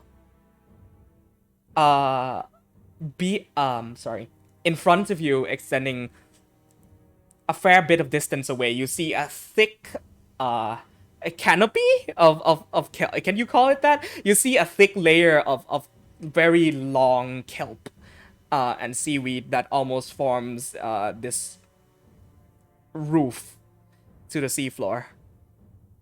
That's a fair bit away. It'd be a forest of kelp. Yes, a forest of kelp. It's a forest of kelp. Probably the one that Sahuagin described to you. But Do I nothing beyond see that. any signs of movement within it? No. Okay. Depend. We have to get him out of the water. There was something. I don't know what it was. Did I see anything on that creature? Sorry, I didn't mean to interrupt you, Amir. It's my bad. That's all I was gonna say. On the Salatian or the shark. The shark, nothing, no. Had a harpoon gun, right? The sea is fairly deep at this point. It would have sunk right down to the bottom. Unless you went deep. If you went deper, yeah, you would have been able to I mean, he had a harpoon gun. Right? He had a harpoon with a rope at the end of it. Oh, I thought it was a gun. Jesus. No, his arm. His arm was the upper. gun. His arms are the size of tree trunks. Oh my. I'm gonna cast locate object on the harpoon. That you do, and you find it sunk to the bottom of the ocean, whereupon you also find almost unrecognizable shard corpse of the Salatian. Is the Salatian the shark? Yes. I can't tell. Okay. I can't tell what that word means. Okay. I'm gonna pop up after I see the corpse. Pop up and say, yeah, we gotta go. Yeah, when I see Xavier coming back up, I haul Ronax over my shoulders and start climbing up. Ness, while on the boat, you see now thunder clouds reappear. Several miles off into the distance. We have to go. We have to go. I'm going to say to Tyber, do the clouds do that a lot on the ocean? He does not answer your question, but instead remains silent, continuing to look off into the distance at the rolling clouds of thunder. Depend. Please, you have to tell them. It's massive. What? What's massive? I don't know what it was. It was large. It could have eaten me. I don't know what it destroyed that shark in an instant. We can't be here. Okay, well, come on. Let's just get to sturdy. There's somebody who wants to see you. As we haul over the edge of the boat. Your clothes. I'm kind of circling beneath them. I'm circling like underneath them just to make sure that they get up, and then I'll go after. I think Amabilis is still clinging to me, so she's up too. So an incredibly waterlogged Amabilis just foot wet down to her face. And claws absolutely sunk into you. The pens like so straight very helpful. Straight out of the ring emerges from the water, and you hurl Ronax on board. Your lungs start warming up again as you cough out the last bit of seawater. And on that last cough, flames start sputtering back out of your maw again. Look, she said there's something massive. We need to get out of here. Ronax, you are immediately assaulted and knocked down by Vorax, who like bends kind of arcing over you and just nuzzles you with his head. She is going to very happily take that, and she's actually going to like hold on to him for dear life.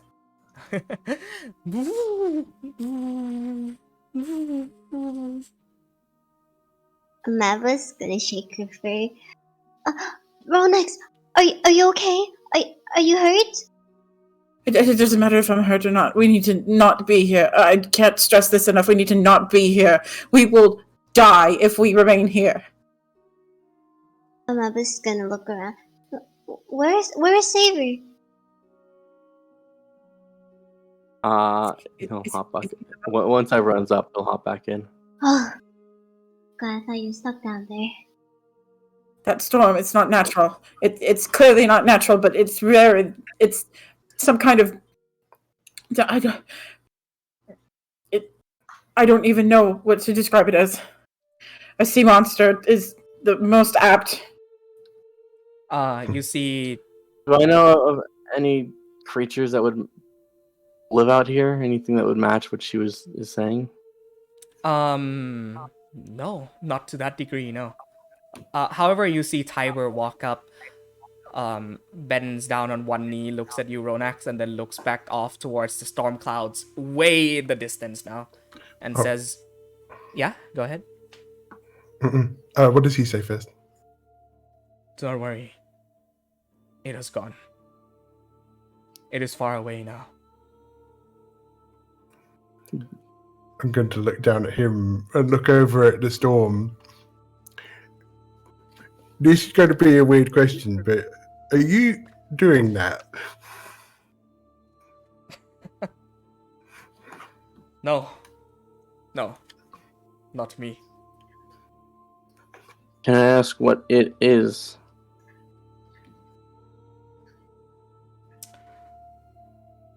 That.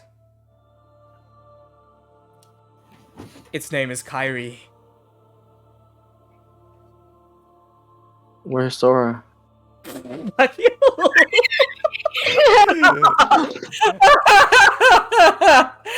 God damn it! You said it in the Xavier voice as well. Sorry, it's a fairy tale. Where I come from. That thing is not Do you far get off. stuck on an island? It is not far off of what a fairy tale is, young elf. Okay. It is considered the protector of these seas. A divine tempest.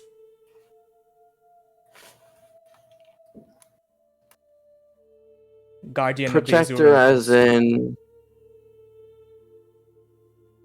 Okay. Protector of the people or the waters? Depends on how you look at it, really. The fact that she is alive right now should say something about it.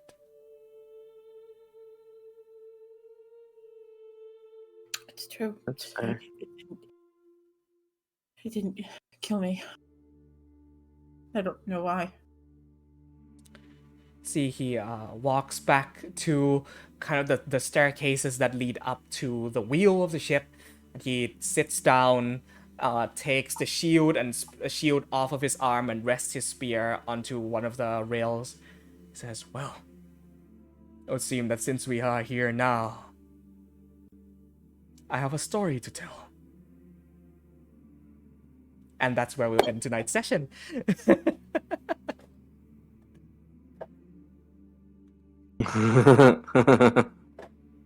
I love a good story. Interesting. Cool. I hope you guys enjoyed that. Amazing session as always. Thank you. Thank you. Thank you. But I feel like Ronex was just saved by one of the giant sky dragons from Zelda. Yeah. I mean, I also just assume it's like, It's kind of what it looks like, Yeah. actually. Yeah, kind of what it looks like. That's oh, here's the cool. thing though. There are people that were supposedly taken alive that we should probably go save. That probably weren't saved by a giant sky dragon. If you twist our arms Mhm. with the shotgun to go and Alright. save the So people who've been taken.